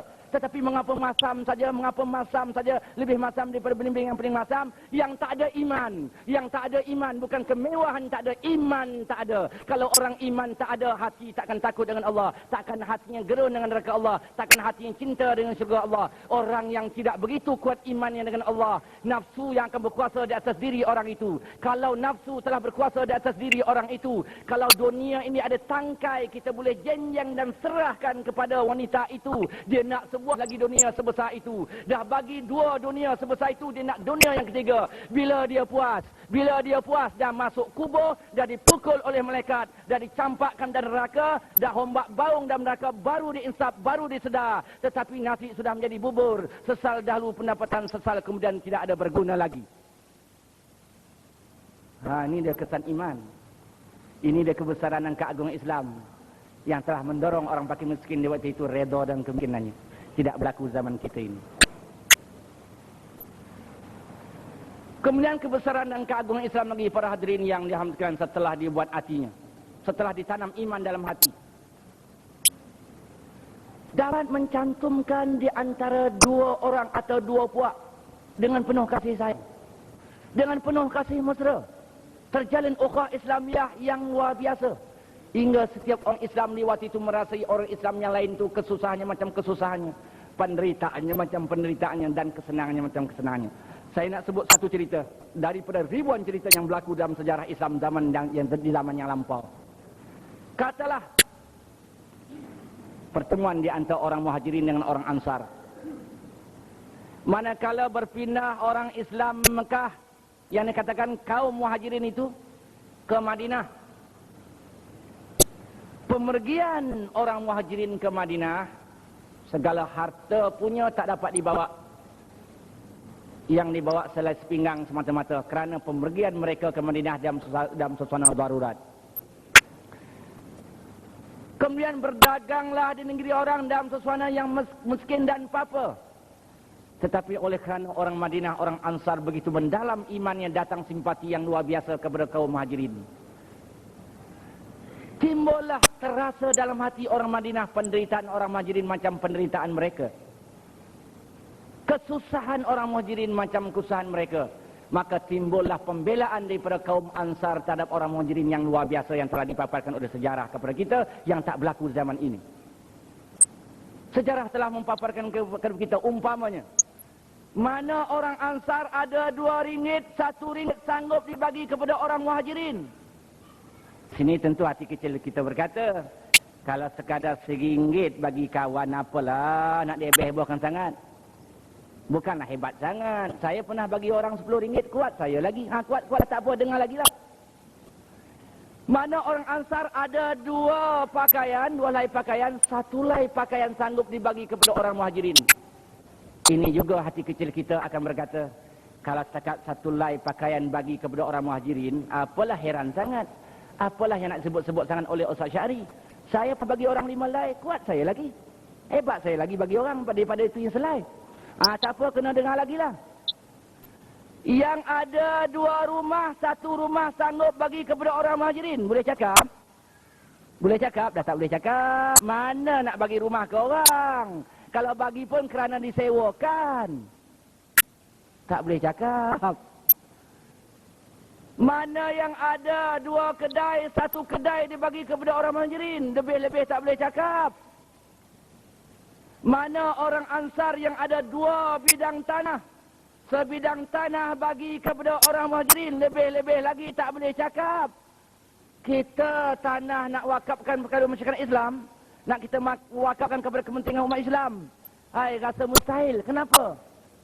Soal tanah ni tak usah nak bagi kepada masyarakat Islam. Tak usah kita nak wakafkan kepada kepentingan masyarakat Islam. Kerana tanah bergaduh adik-beradik.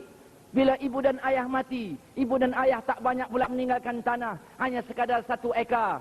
Anak-anak ada 10. Beramuk 10 orang adik-beradik kerana merebutkan tanah 1 ekar. Berkrisih dan berkonfrontasi sampai mati tak tegur-menegur kerana soal merebutkan tanah pusaka ibu dan ayah yang 1 ekar. Kalau tanah 1 ekar tidak ada kedamaian adik-beradik, apakah kita sanggup mewakafkan tanah untuk kepentingan masyarakat Islam? Tak mimpi di zaman sekarang ini.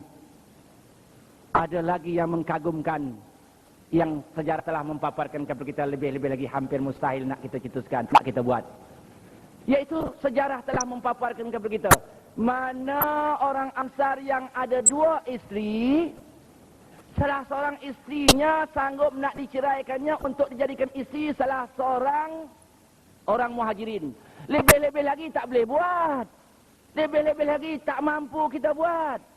Kalaupun ada isteri 2, 3 dan 4, kita cuba-cuba paksa buat. Tentu kita bagi yang tua, takkan nak bagi yang muda. Yang tua dah kita jemu itu kita bagi. Yang cantik, yang muda tentu kita pertahankan habis-habisan. Kononlah kesian sama kawan. Kesian kawan tu. Tak ada isteri, bagilah seorang yang dia tak nak bagi ke orang. Konon kata kesian. Berlindung balik kesian.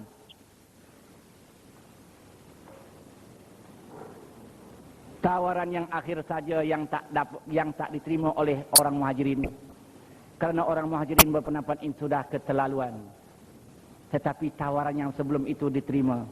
Tetapi tawaran isteri ini tak diterima oleh orang Muhajirin. Walaupun orang Muhajirin tidak menerima, tetapi tawaran itu ada berlaku dalam sejarah. Cuba kita fikir. Sampai peringkat isteri nak dijadikan isteri kepada seorang sahabat yang lain. Cuba kita fikir bagaimana ukhuwah Islamiyah di waktu itu. Bagaimana silaturahim di waktu itu.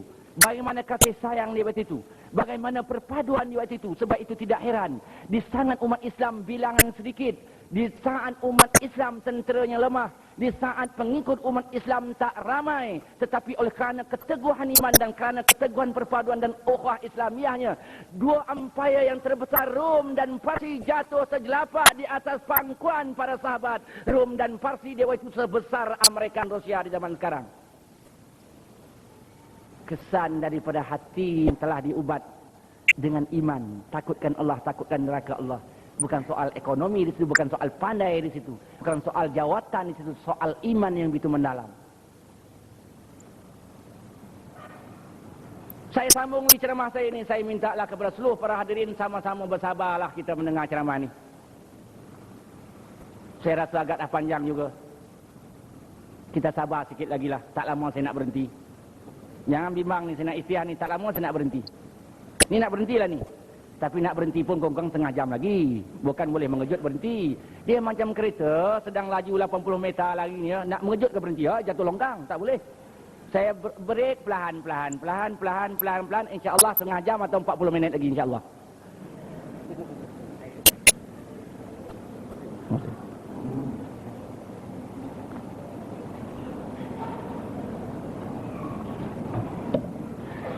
Di antara keagungan dan Islam lagi, setelah mengubat hati manusia dengan iman, kalau dia seorang pemimpin di waktu itu, dapat menolong pemimpin itu boleh hidup macam rakyatnya hidup, boleh berkasih sayang dengan rakyatnya, boleh melakukan kepada rakyat, boleh hidup sama dengan rakyatnya dan boleh duduk sama rendah dengan rakyatnya. Bila dia duduk di tengah rakyatnya, orang tahu, tak sangka dia sebagai orang besar. Banyak boleh saya contoh. Saya nak contohkan satu dua orang saja.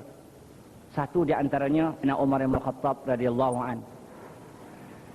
Sayyidina Umar bin Khattab ini sebelum menjadi khalifatul muslimin memang telah terkenal, memang sudah masyhur. Lebih-lebih lagi Sayyidina Umar ini masyhur setelah menjadi khalifatul muslimin. Kemasyhuran Sayyidina Umar ini bukan hanya tersebar di seluruh masyarakat Islam, bahkan tersebar di tengah masyarakat orang yang bukan Islam sampai menjelajah ke negara Rum dan Parsi.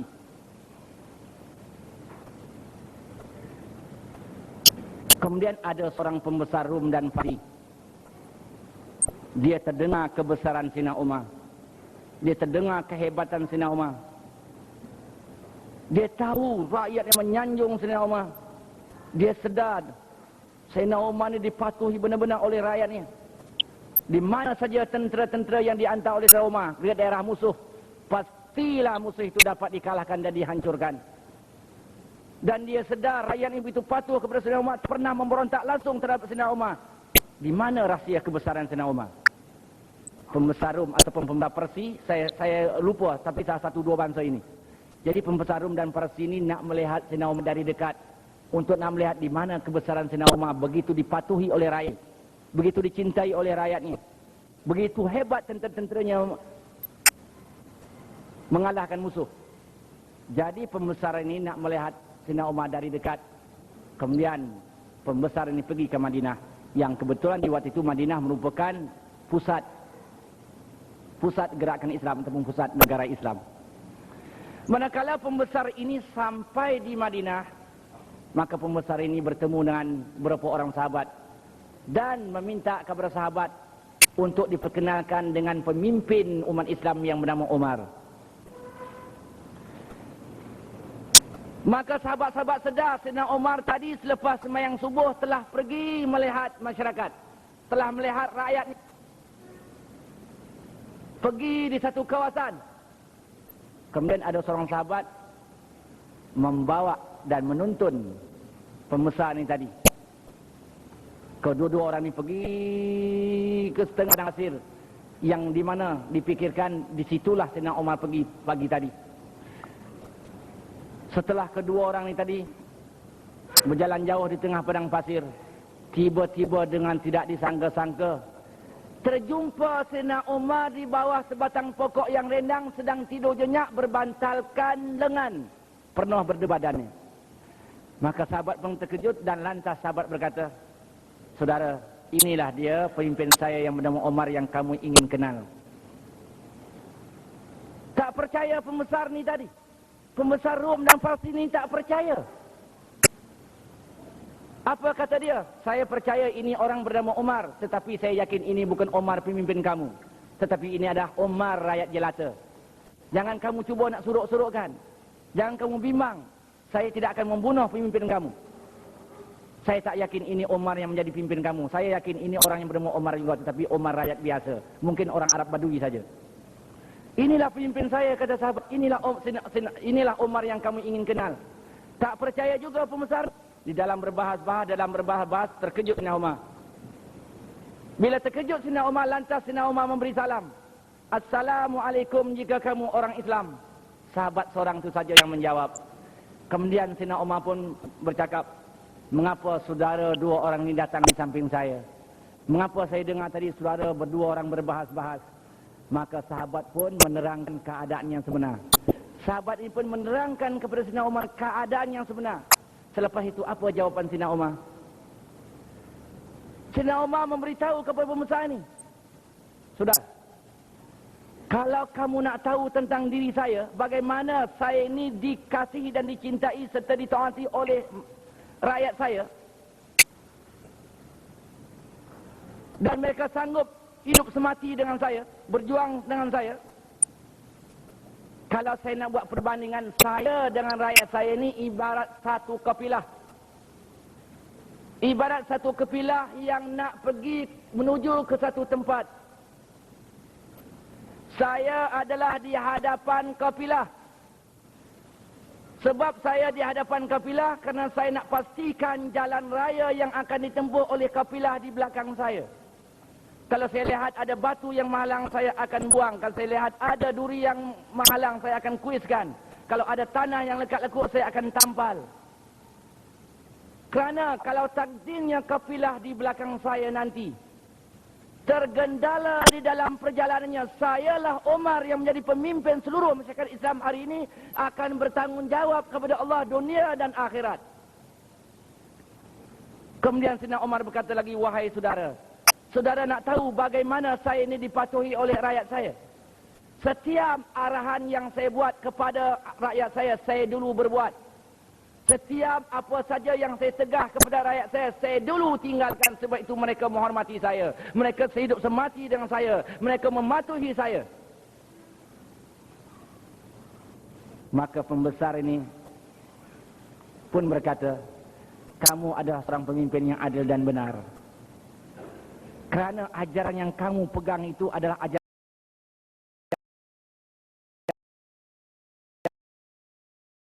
yang benar, yang mendorong kamu berlaku adil.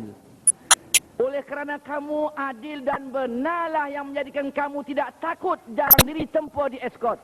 Sebab kamu sedar kamu benar dan kamu adil, tidak ada orang yang sakit hati nak membunuh kamu. Bahkan kalau ada musuh ambil peluang nak membunuh kamu, kamu rela dikorbankan dalam menegakkan kebenaran dan keadilan. Kamu nak tahu bagaimana ketua kami di Rom dan di Farsi, kata dia, kalau dia nak berjalan 17 guard lapis dia, 17 lapis guard dia. Kenapa? Dia tahu dia tak betul, dia tak benar. Kalau dia berjalan seorang diri, tak payah musuhnya bunuh, rakyat dia sendiri akan bunuh dia. Kamu adalah seorang pemimpin yang benar dan adil. Agama yang benar yang kamu pegang, itulah yang mendorong kamu berlaku benar dan adil, hingga disayang oleh seluruh masyarakat kamu. Kalau begitu, saya ingin nak masuk agama kamu, tolong ajar saya. Sayyidina Umar tertangkap tangannya dan diajar dua kalimah syahadat. Asyhadu an la ilaha illallah wa asyhadu anna Muhammadar Rasulullah. Islam pembesar Rom ataupun pembesar Persia ini di tangan Sayyidina Umar. Apa yang mendorong Sayyidina Umar hidup macam mana saya gambarkan tadi? Apa yang mendorongkan? Yang mendorong imannya. Kerana Rasulullah dah berjaya nanam iman dalam hatinya. Sifat mazmumah tidak ada dalam hatinya lagi. Hingga yang ada sifat mahmudah. Sebab itu dia boleh hidup seperti mana yang saya gambarkan tadi. Saya nak gambarkan lagi selain daripada Sayyidina Umar. Pemimpin bawahan sikit. Katalah seorang gamner yang dilantik oleh Sayyidina Umar bin Khattab. Seorang gamner yang dilantik oleh Sayyidina Umar di Palestin. Mengikut tradisi masyarakat Islam di waktu itu, mana ketua tentera ataupun panglima tentera yang dapat menawan satu daerah musuh, secara otomatik penglima itu jadi Gamnor mewakili Amirul Mukminin di pusat. Manakala Sayyidina Umar telah mendengar Palestin telah jatuh ke tangan tentera Islam, Sayyidina Umar pun pergi ke Palestin nak melihat tentera-tentera Islam yang sudah berjaya menghancurkan musuh. Apakah mereka menindas dan menjalin musuh? Apakah mereka hidup macam musuhnya hidup? Lebih-lebih lagi Sayyidina Umar nak melihat ketua tentera sendiri, iaitu Gamnornya sendiri, apakah dia hidup mewah ataupun dia hidup menindas dan membalas dendam terhadap musuh-musuhnya. Kemudian Sayyidina Umar pun pergi. Setelah sampai di Palestin, terus Sayyidina Umar menuju di tempat tinggal Gamnornya sendiri. Manakala sampai di tempat tinggal istananya Gamnornya, kemudian disambut oleh Gamnornya dan Sayyidina Umar pun naik. Kemudian berbuallah di antara empat mata, di antara Amirul Mukminin dengan Gamnor. Dalam berbual-bual itu Sayyidina Umar memerhati dan melihat apa yang ada di dalam rumah Gamnornya, yang dapat dilihat oleh Sayyidina Umar satu tikar nyaman daripada daun tamar, sebuah mangkuk dan sebuah pinggan. Itu saja yang dapat dilihat oleh Sayyidina Umar.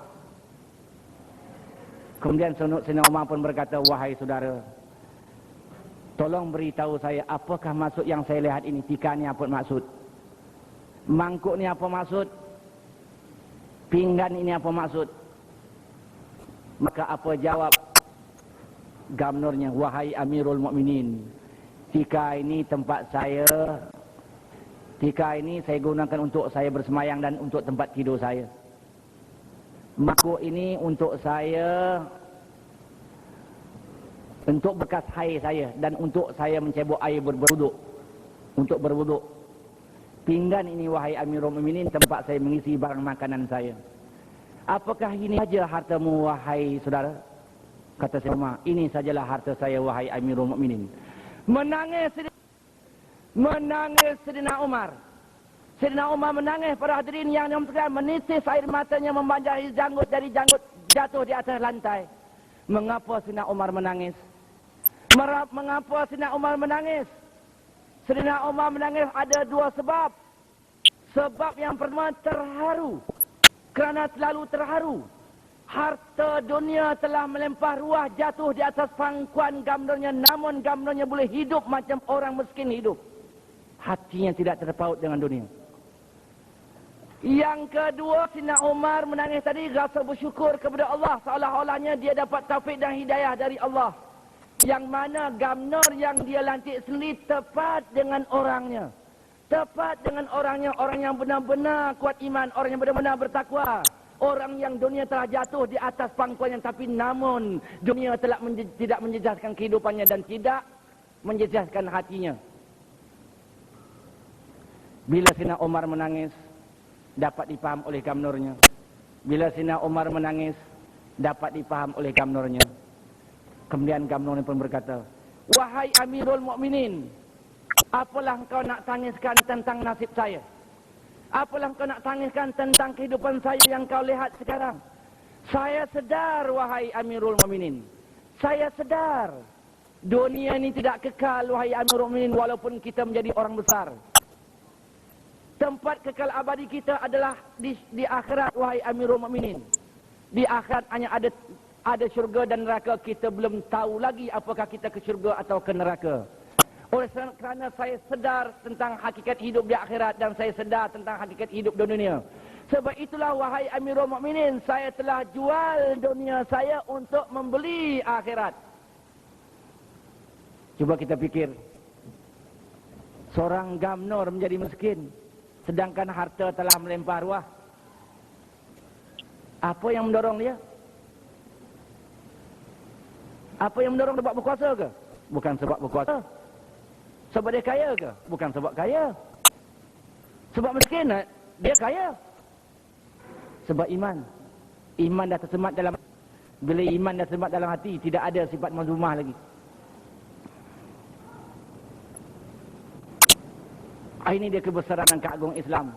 Setelah mengubat hati pemimpin, sanggup memimpin hidup macam rakyatnya hidup. Hingga timbul kasih sayang di antara rakyat dengan pemimpin yang luar biasa. Hingga setiap arahan pemimpin dipatuhi sungguh-sungguh di waktu itu. Cuba kita fikir. Kita boleh dapati ke pemimpin macam Saidina Umar dan macam Gubernur?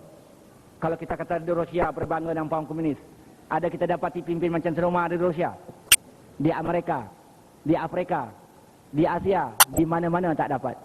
Zaman sekarang tak usahlah Amirul Mukminin macam Saidina Umar. Office boy pun belagak macam Gubernur. Office boy pun belagak dengan macam Gubernur. Kasutnya tengok macam kasut Gubernur. Bos jaket ini macam bos jaket Gubernur. Dia buat fail pun kalau berjalan di pekan entak dia, macam entak orang besar-besar. Waktu dia di jalan raya kita sangka, ini hebat orang menteri ke apa ni. Kita pergi ke pejabat dia baru tahu, oh office boy. Kalau office boy hidup macam Gubernur, kalau dia jadi Gubernur bukan saja dunia dia jual, kita pun dia jual sama. Pasal iman dah lemah. Hati dah tak takut dengan Allah. Pion boleh belagak Gubernur. Kalau hati dah tak takut dengan Allah, muka dah tak malu. Orang tahu dia pion tapi belagak Gubernur. Pasal iman dah lemah. Boleh jadi langsung tak ada iman. Saya sambung lagi ceramah saya ni untuk menggambarkan masyarakat yang bahagia di zaman itu.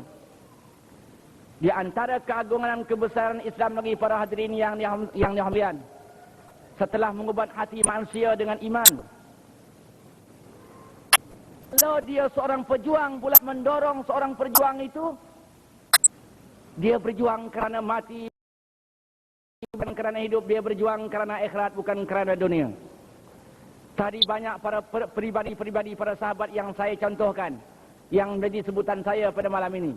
Tetapi saya nak sebut ini bukan sahabat, tak silap saya ini tabi'in, iaitu Tariq Ibn Ziyad. Tariq Ibn Ziyad. Tadi banyak pribadi sahabat yang saya buantoh, tetapi saya contoh pula seorang tabi'in. Tak siap saya ada Tariq Ibn Ziyad. Tariq Ibn Ziyad dengan tenteranya sebanyak 5,000 orang sebelum dapat menawan Spain atau Spanyol. Hari ini Spanyol sudah diperintah oleh yang berpaham sosialis. Sudah sok kabar, ada berita 2-3 hari yang sudah. Sebelum Tariq Ibn Ziyad dengan tenteranya 5,000 orang menawan Spain atau Spanyol, selepas menyeberang Selat Gibraltar, segala sampan-sampan dan perahu-perahunya dimusnahkan dan dikaramkan semuanya sekali. Selepas itu Tariq Ibn Ziyad berpidato. Dalam bahasa Arabnya lebih kurang begini. Al-bahru wara'akum wal amamu aduwukum fakhtaru ayyahuma syi'tum. Wahai saudara-saudara, wahai para prajurit, wahai tentera-tentera Islam, kata Tariq Ibn Ziyad, lihat di belakang kamu adalah laut. Segala sampan dan perahu-perahu telah saya tenggelamkan dengan tujuan jangan kamu berangan-angan nak balik kampung lagi. Supaya kamu jangan nak memikirkan anak dan isteri, serahkan saja anak dan isteri kepada Allah Subhanahu Wa Taala. Lihatlah tentera-tentera Islam, di belakang adalah lautan dan di depan kamu adalah musuh-musuh kamu yang nak menghancurkan kamu. Kalau kamu menjadi orang yang penakut dan pengecut, lari patah ke belakang, kamu akan mati juga. Mati ditenggelam oleh laut, mati kata. Tetapi kalau kamu penuh beriman dan penuh menyerah diri kepada Allah, berhadapan dengan musuh-musuh kamu, kalau takdirnya kamu kalah, kalau takdirnya Allah kalahkan kamu melalui musuh-musuh kamu, kamu dapat syahid, kamu dapat bighairi hisab, tanpa hisab, lompat terus ke surga. Tetapi saudara yang dihormati sekalian, kata Tariq Ibn Ziyad, kalau takdirnya kamu dapat mengalahkan musuh kamu, kamu bertuah di dunia, bertuah di akhirat. Untung di dunia, untung di akhirat. Berbahagia di dunia, bahagia di akhirat. Menjadi tuan di dunia dan menjadi tuan di akhirat. Seorang sanggup mengikut berjuang dan berjihad untuk berhadapan dengan musuh. Marilah bersama-sama saya berjuang dan berjihad, kata Tariq Ibn Ziyad. Kemudian Tariq Ibn Ziyad pun mengkumandangkan kalimah Allahu Akbar. Semuanya sekali tentera 5,000 orang mengkumandangkan kalimah Allahu Akbar. Akhirnya Tariq Ibn Ziyad dengan tenteranya 5,000 orang, tidak ada kecuali seorang pun, berlompat-lompatan menerkam musuhnya macam singa-singa garang, macam singa-singa kelaparan. Oleh kerana kekuatan iman dan oleh kerana semangat ketakwaan, oleh kerana hatinya dah begitu dibuat dengan iman, maka timbul pertolongan Allah. Akhirnya tentera-tentera musuh, tentera Kristian dapat dihancurkan oleh tentera Tarik Ibn Ziyad menjadikan Spanyol dan Spain dapat ditawan selama 700 tahun. Selama 700 tahun berkibaran bendera la ilaha illallah Muhammadur Rasulullah di angkasa Spanyol. Ini dia kebesaran dan keagungan Islam. Setelah mengobat para hati, para pejuang dengan iman, dapat mendorong pejuang-pejuang berjuang kerana mau mati bukan kerana hidup. Berjuang kerana akhirat bukan kerana dunia. Akhirnya dunia Allah pusakakan.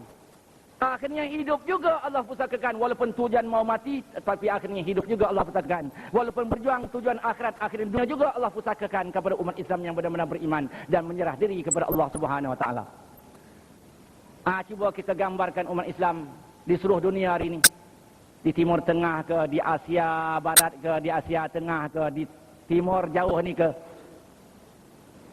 Di mana-mana ke, di Eropah, di mana-mana lah. Bagaimana?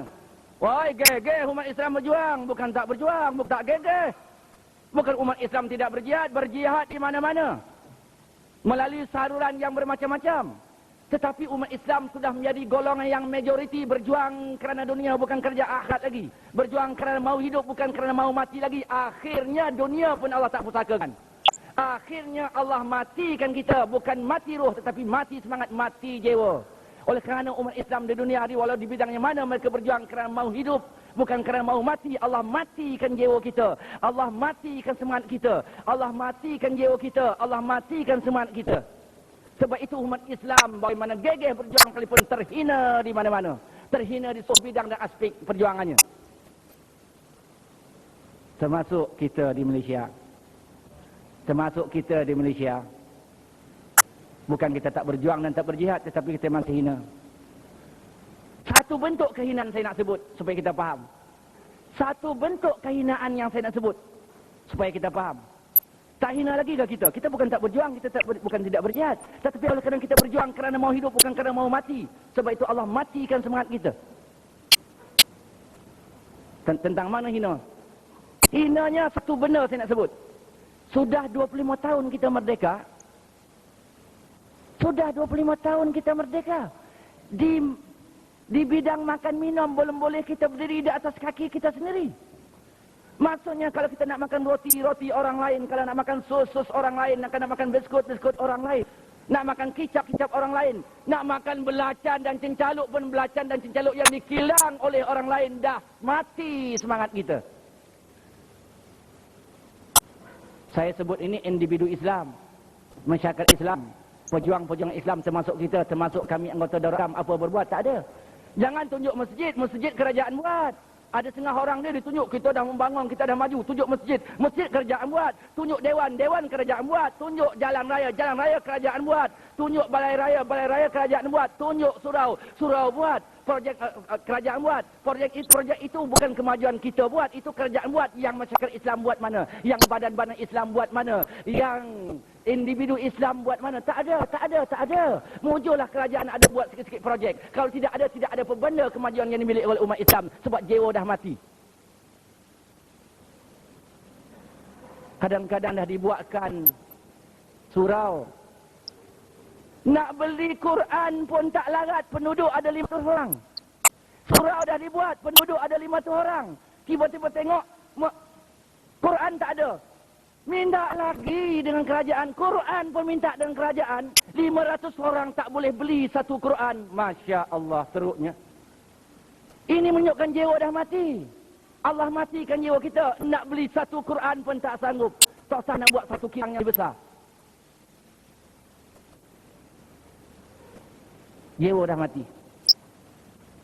Jadi saudara-saudari para hadirin yang dirahmati sekalian, sebab itu kalau kita ingin nak buat perubahan daripada masyarakat yang baik kepada masyarakat yang jahat kepada masyarakat yang baik, daripada masyarakat yang pecah belah kepada masyarakat yang berpadu, daripada masyarakat yang huru-hara kepada masyarakat yang bahagia, daripada masyarakat yang tak ada keamanan kepada masyarakat yang keamanan, daripada masyarakat yang tidak patuh kepada peraturan kepada masyarakat yang patuh kepada peraturan, daripada masyarakat yang tak ada kasih sayang kepada masyarakat yang kasih sayang. Penyakit lahir ni fikirkan juga tak salah, tetapi fikir yang lebih penting fikirkan penyakit batin. Sifat mazmumah itu penting kan. Itu kita fikirkan banyak, iaitu mazmumah hati kita tu kena buang sungguh-sungguh. Sebab itu kena kita canang daripada sekarang iman betul dalam hati. Kalau iman akal dah kita pelajari, banyak kitab tauhid dah kita pelajari, banyak kitab fiqh dah kita pelajari, banyak kitab tasawuf dah kita pelajari. Tengah orang tu dapat degree di bidang tauhid, di bidang fiqh, di bidang tasawuf, BA, MA, PhD, sudah menjadi profesor di bidang syariat, sudah menjadi profesor di bidang ilmu tauhid, sudah menjadi profesor di bidang ilmu tasawuf. Itu baru fikrah Islamiyah. Kita nak tanam roh Islamiyah. Kita nak tanam roh Islamiyah. Kalau fikrah Islamiyah sampai mana? Habis saja dengan kertas kerja, namun kita tidak akan bekerja. Walau 2 lori kertas kerja, tinggal kertas kerja, namun tidak akan bekerja. Walau tidak ada kertas kerja, tapi kalau dah dapat kita menanam roh Islamiyah sampai fikir hati, setiap hati umat Islam takut dan gerun dengan Allah, takut dan gerun dengan Allah, insya-Allah umat Islam ni akan mengubah sikap daripada kacau bilau kepada perpaduan, daripada masyarakat yang penuh kemungkaran dan maksiat akan bersihlah masyarakat daripada sebarang kemungkaran dan maksiat, daripada tak ada manusia yang mematuhi undang-undang selama ini, walaupun apa undang sekalipun, akan timbul satu masyarakat yang mematuhi undang-undang, akhirnya hidup aman damai di dunia lagi, kasih sayang di dunia lagi, berpadu di dunia lagi, bahagia, aman lagi di dunia lagi. Itu yang kata al-jannatul ajilah, syurga yang disegerakan. Ada dunia Allah dah beri syurga, betapalah di akhirat syurga yang hakiki, yang kekal abadi lebih hebat lagi. Sebab itu lagi sekali saya nak menyeru, tak sama menyeru diri saya sendiri. Kalau kita nak buat perubahan lahir, nak buat perubahan hidup kita yang lahir, jangan lupa ubah hati kita. Mazmumah hati kita kena kita ubah, buang jauh-jauh, suka dengan mahmudah, sifat-sifat yang terpuji. Tetapi kita tidak akan dapat berbuat. Mazmumah tidak akan dapat kita hindarkan. Mahmudah tidak akan dapat kita miliki kalau tak tanam iman. Sebab itu kena alim ulama bangun balik berjuang. Ustaz, ustazah, cerdik pandai yang bangun berjuang, tanam iman. Fikirkan juga hidup lahir tak salah. Ekonomi fikirkan juga, pendidikan fikirkan juga tidak salah. Tetapi dalam pada itu tekankan banyak soal iman, soal hati ini yang sangat, soal iman yang kurang, soal hati ini kurang, soal mazmumah ini kurang ambil hal, soal mahmudah ini jarang orang ambil hal zaman sekarang. Sedangkan kebaikan punca daripada hati dan kejahatan juga berpunca dari hati. Kalang kabut masyarakat punca daripada hati yang kalang kabut, baik masyarakat daripada hati yang baik. Sebab itu hati ini kena kita fikirkan betul-betul. Daripada sekarang mesti berjuang dan berjaya sungguh-sungguh memikirkan hati di samping memikirkan hidup yang lahir ini, kalau kita mahu selamat. Saudara-saudari para hadirin yang sekalian, saya rasa cukup setakat itu ceramah dari saya tentang tajuk bagaimana Islam mengubat penyakit masyarakat, iaitu mengubat penyakit masyarakat bermula dari mengubat penyakit batin. Saya rasa cukup ceramah saya. Kalau dirasa ceramah saya ini panjang, tak sedap pula didengar, saya minta ampun maaf lah. Lebih-lebih lagi saya minta ampun maaf kalau didapati waktu saya bercakap dan berucap ini ada kata bahasa saya, ada akhlak saya yang bercanggah dengan akhlak Al-Quran dan Sunnah kerana kelemahan iman saya sendiri, maka lebih-lebih saya minta ampun dan maaf kepada seluruh para hadirin. Tidak ada manusia yang tak lemah. Lebih macam saya ini termasuk manusia yang lemah. Tentu ada kesalahan dan kesilapan dalam saya bercakap pada malam ini. Sebab itu saya minta sangatlah dapat saudara-saudari memaafkan di atas kelemahan-kelemahan saya itu. Sekian, wallahu alam. Astaghfirullahalazim li wa lakum wa lisairil muslimin wa ya fauzal mustaghfirin wa ya najatat taibin. Wassalamualaikum warahmatullahi taala wabarakatuh.